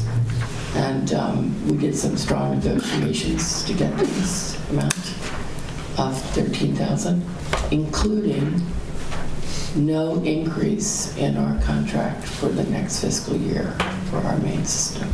Nice. That's the only request I have. Okay, so the request for HR is $379,561, increase of $20,000 $20,892. And other questions from the board on this? Good. Okay, questions from RTM members, members of the public? Okay, Margaret, thank you. Thank you, Joe. Thank you, Margaret. Next up is Human Services. Page, detail on page 69 and 70.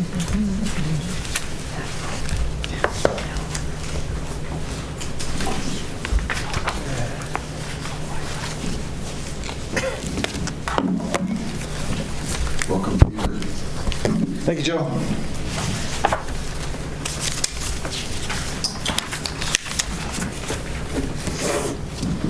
Okay, there's been some changes. Got a list on here I'm going to go over. If you notice, the fees and services had to reduce that this year and from last year. And there's several reasons for that. Specifically, we hired a billing system last year, and part of what they needed to do was also collect anything that was outstanding. So they made great progress on collecting that over the years. I think we've had it for about 3 years. So with that, they kind of caught up on a lot of the outstanding claims that we've had. There's still some there, but they've caught up incredibly on a lot of that. Another reason I have to reduce it because we have not a lot, but we have clinical staff turnover. And so when people leave, we have to hire them. And to hire them, it's not easy because there's just a lot of openings for social workers, especially like Yale, stuff like that, and they pay them more. So they're going to be going over there instead of us. So when we do get people, we get people that are new to the system. So we have to, we can't charge or bill different insurance companies because of what their credentials are. So first of all, they're coming in, they were relatively new. We're waiting for them to get the licensures that they need. And because of that, our billing kind of goes down, kind of suffers a little bit until we can get them to that point where they can get the better license. So that's why we had to drop that number. Of course, we made it up, or we tried to make some things up with the fund balance and the interest income. And we're trying to work on that so we could get people that are going to be coming in that have a lot of experience and a better, when I say better license, an LCSW, because the new people that are just coming out of schools have an LMSW. And so we can't credential them with different insurance companies.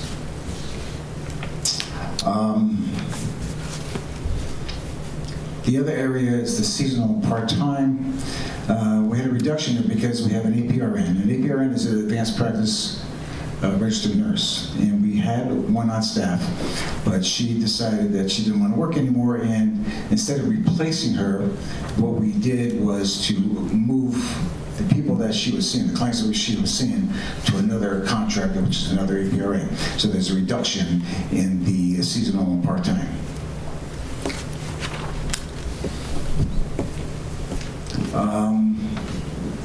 The other part is the other purchase services. There is an increase there of $43,000, and that happened because of a couple things. The medical director we had, or we have, is working through Yale.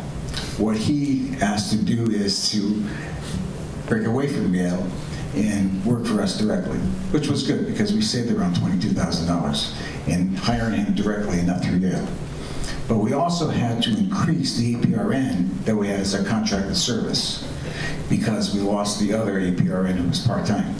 So we had to give her more clients, and we had to increase her salary. So that's why there's going to be a difference in the other purchase services. So we're covering our bases, especially when we have to provide medications for the clients that we're seeing. Okay.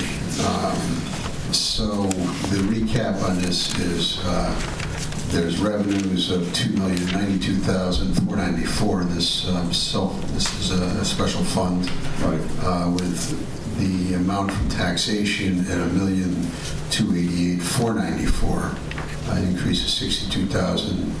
$383,000, and the total expenditures are $2,092,494. Questions from the board? Nope. Questions from RTM members or members of the public? Mr. Toole.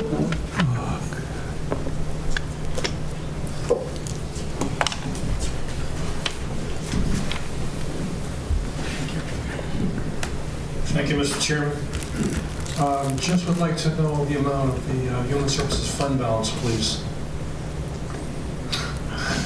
You have that, Peter? I do, Frank, I do actually, I do have that. You do? Good. I know.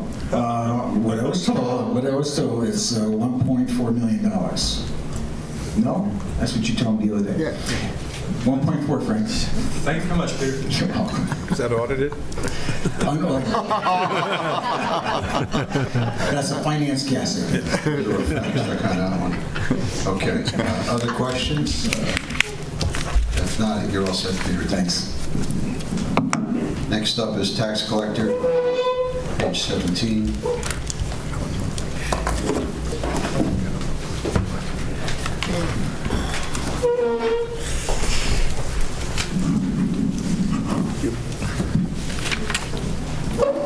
Welcome, Robert.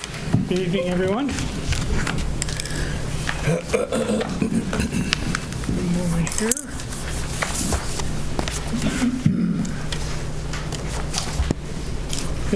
Again, thank you for allowing me to present my budget this evening to the board. So we'll get into the operating side here. So initially, under staffing, there's a contractual increase at 2.59 of $6,758. Going to overtime, there's no change in that. This year we added another line item for consulting services for $12,000. What we'd like to do is bring in a tax accounting consultant to align the finance and tax office. Again, there's in the balancing side, there are timings of, well, I should say the timing of collections. So advanced collections that happen sometimes roll over to the next fiscal year, and it creates an issue. So I'd like to get all of those squared away. And it's been going on for a bit of time, and Catherine's going to be parting her hair like me pretty soon if we continue on that. So we'd like to request that for this year. Purchase services, there's no change, $650. Again, that is for our QDS as well as any other services that we use, such as LexisNexis for skip tracing, as well as Invoice Cloud for our online payments. Bill processing, there is a decrease in that. What I've done is moved off to WPCA processing and postage to where it belongs. What we do is every year we've been handling that for them. We still do. We print the bills as long as, and the postage for them, but really that invoice really belongs to them, so we've decreased our outlay on that. Again, resident stickers, there's a decrease in that. That is from $7,500. That's going down to $3,750. We're launching our new program called MotoPass, and I'll talk about that in a little bit. I'm not seeing that, Bob. I'm seeing the... Yeah, so resident stickers, yeah, it's 75. You'll see an increase of 200%. Right. So that's down to about 15% now. She wants the decrease. So it's a decrease of $3,750 instead of 7,500. It's showing 7,500. Right. So I'm decreasing that Tonight. Okay, tonight, got it. Proactive. I'm trying to to stay ahead of us. I cut myself. Yeah, that's it. Am I bleeding yet?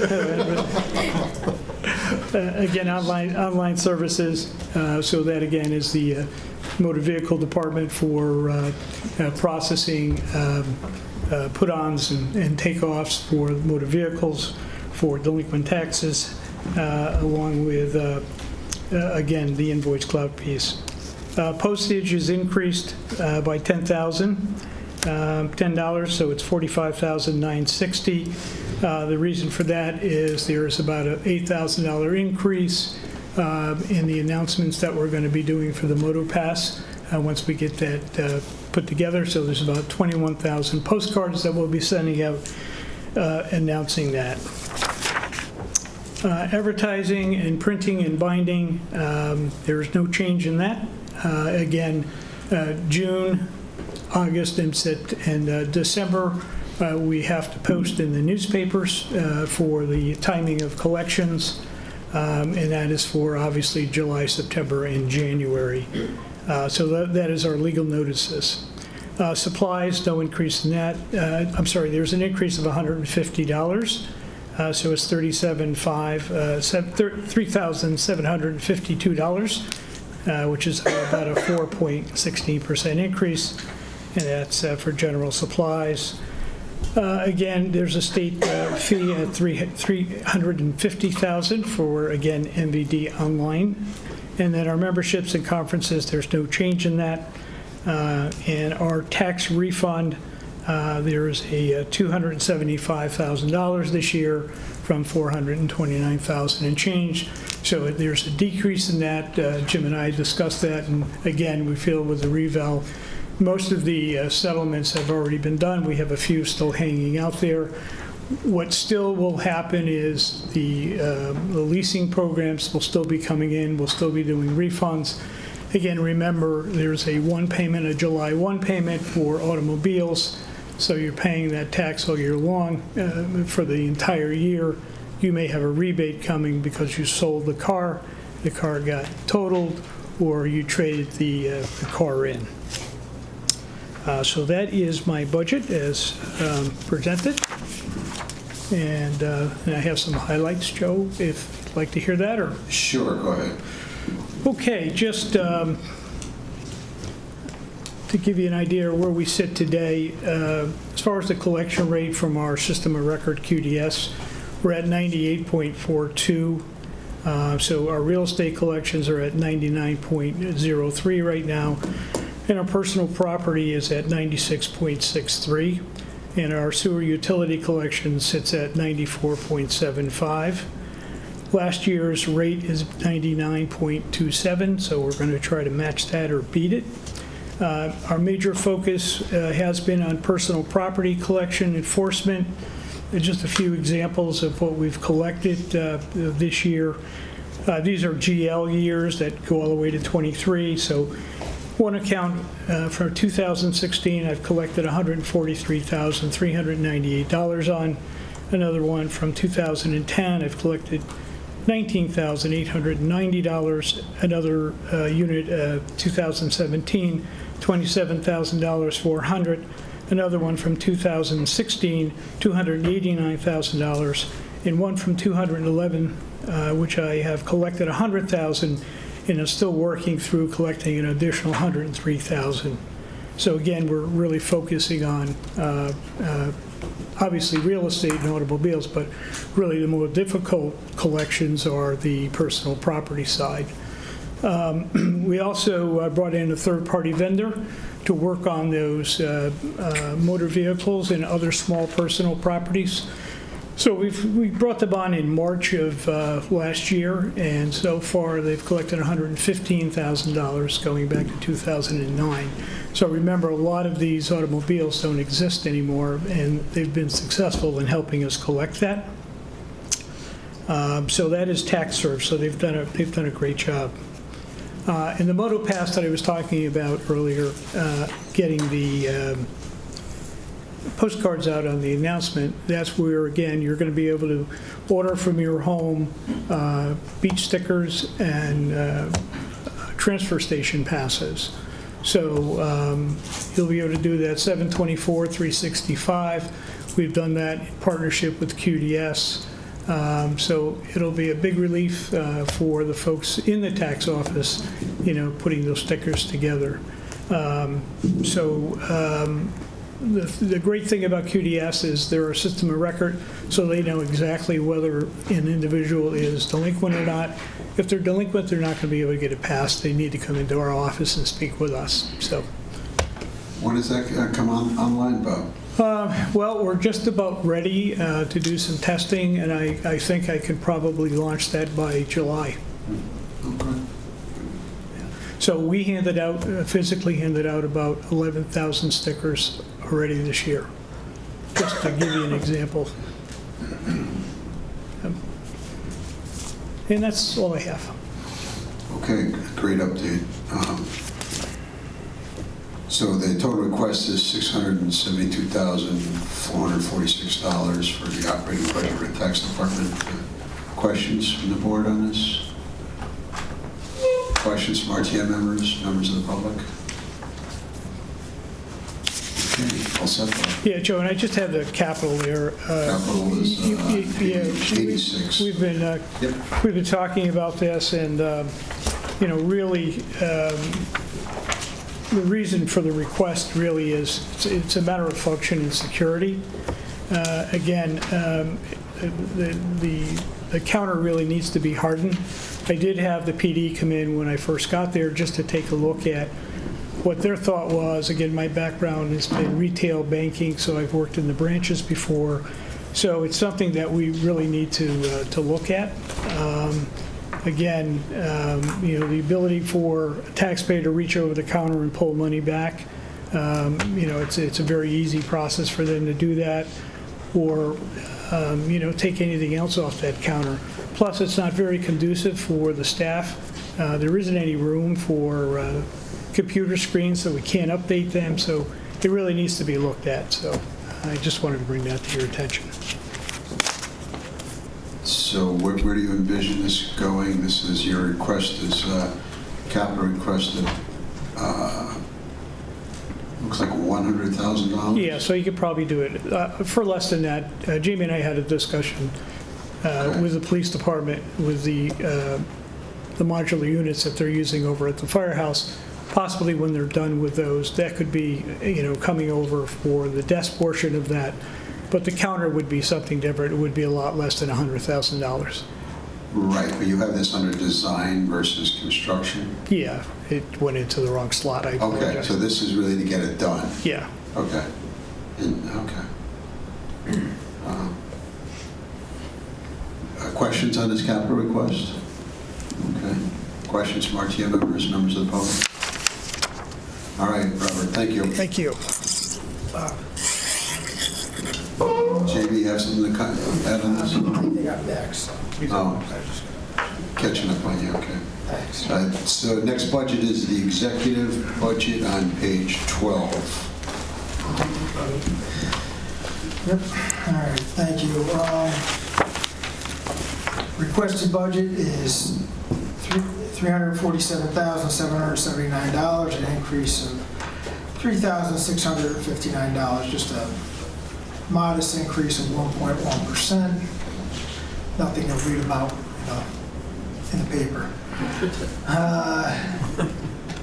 We have the regular wages and salaries, a 1.1% increase. That's for the executive assistant, the board clerk, 2.25%. That's for the Board of Selectmen's meeting, the part-time elected officials, which consists of the two selectmen, 2.1% is when that would increase would take effect. The seasonal part-time help, which currently consists of the economic development coordinator as well as the blight officer, $1,094, which once again the 2.3% increase. On the non-personnel lines, there's everything is essentially held flat. Just the two organizations, Council of Governments, a minimal increase due to the dues of $200, while CCM saw a slight decrease of $12. Other than that, all other items are flat for non-personnel. Okay. Thanks, Jamie. Again, it's their total request is $347,779. Questions from the board on this budget? Questions from the public or RTM members? Okay, thank you. Next is the legal budget, James. Yeah, so page 19 of the book, legal services, counsel and legal advice, that will be held flat at $270,000. That is for, obviously, general legal advice to the various departments where we need legal opinions or representation is paid out of that line item. Down below, you'll see expenses and claims and tax appeals. The tax appeals is for the attorney that represents the town during those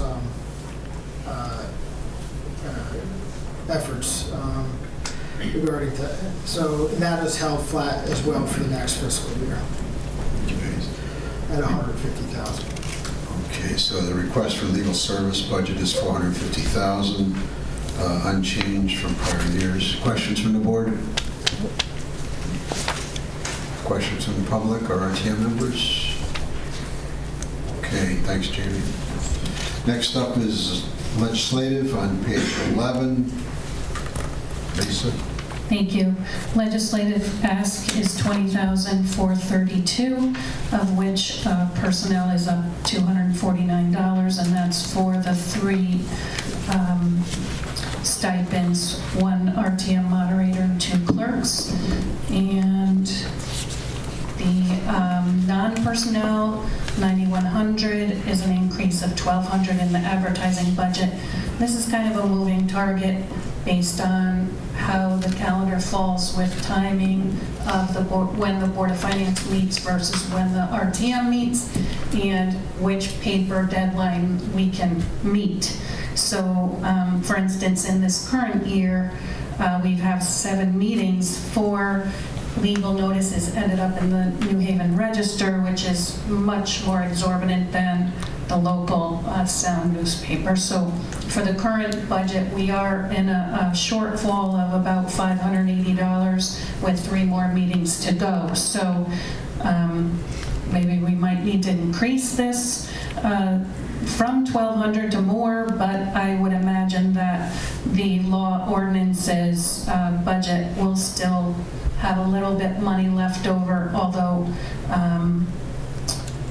rules and ordinances is currently actively vetting out, I think, 3 potential ordinances to be codified in the new year. So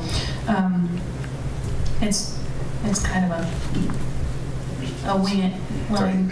Okay. Any questions?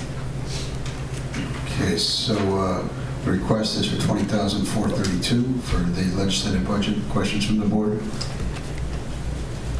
Questions from RTM members or members of the public? Okay, all set, Lisa. The next one is town clerk on page 18.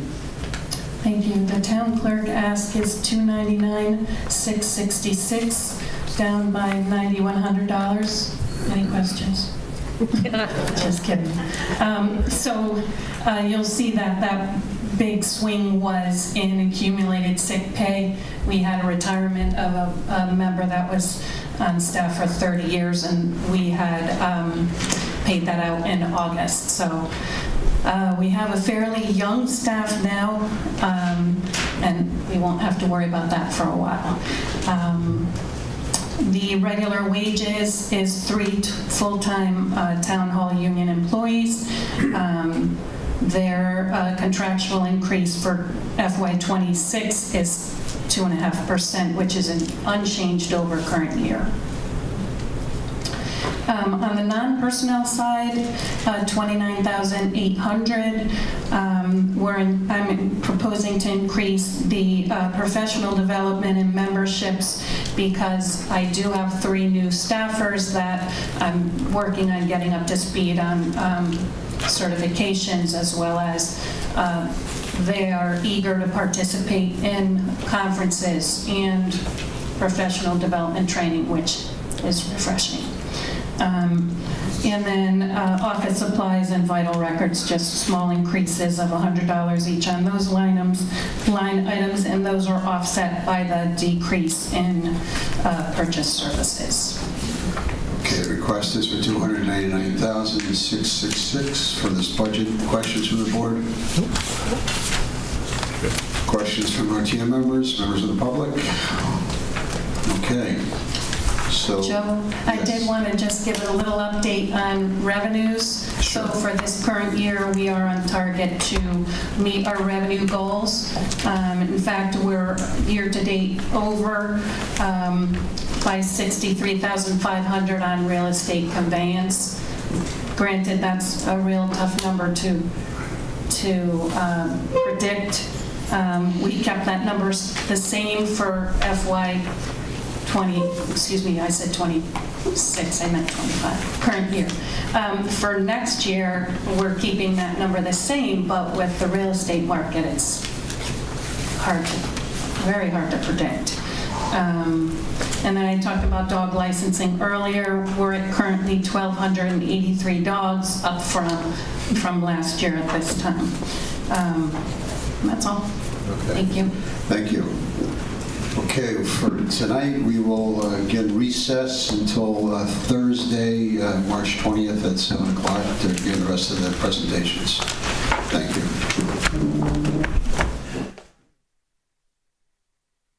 This program was brought to you in part through the support of the Town of Branford. Watch town meetings and other videos on demand at BranfordTV.org.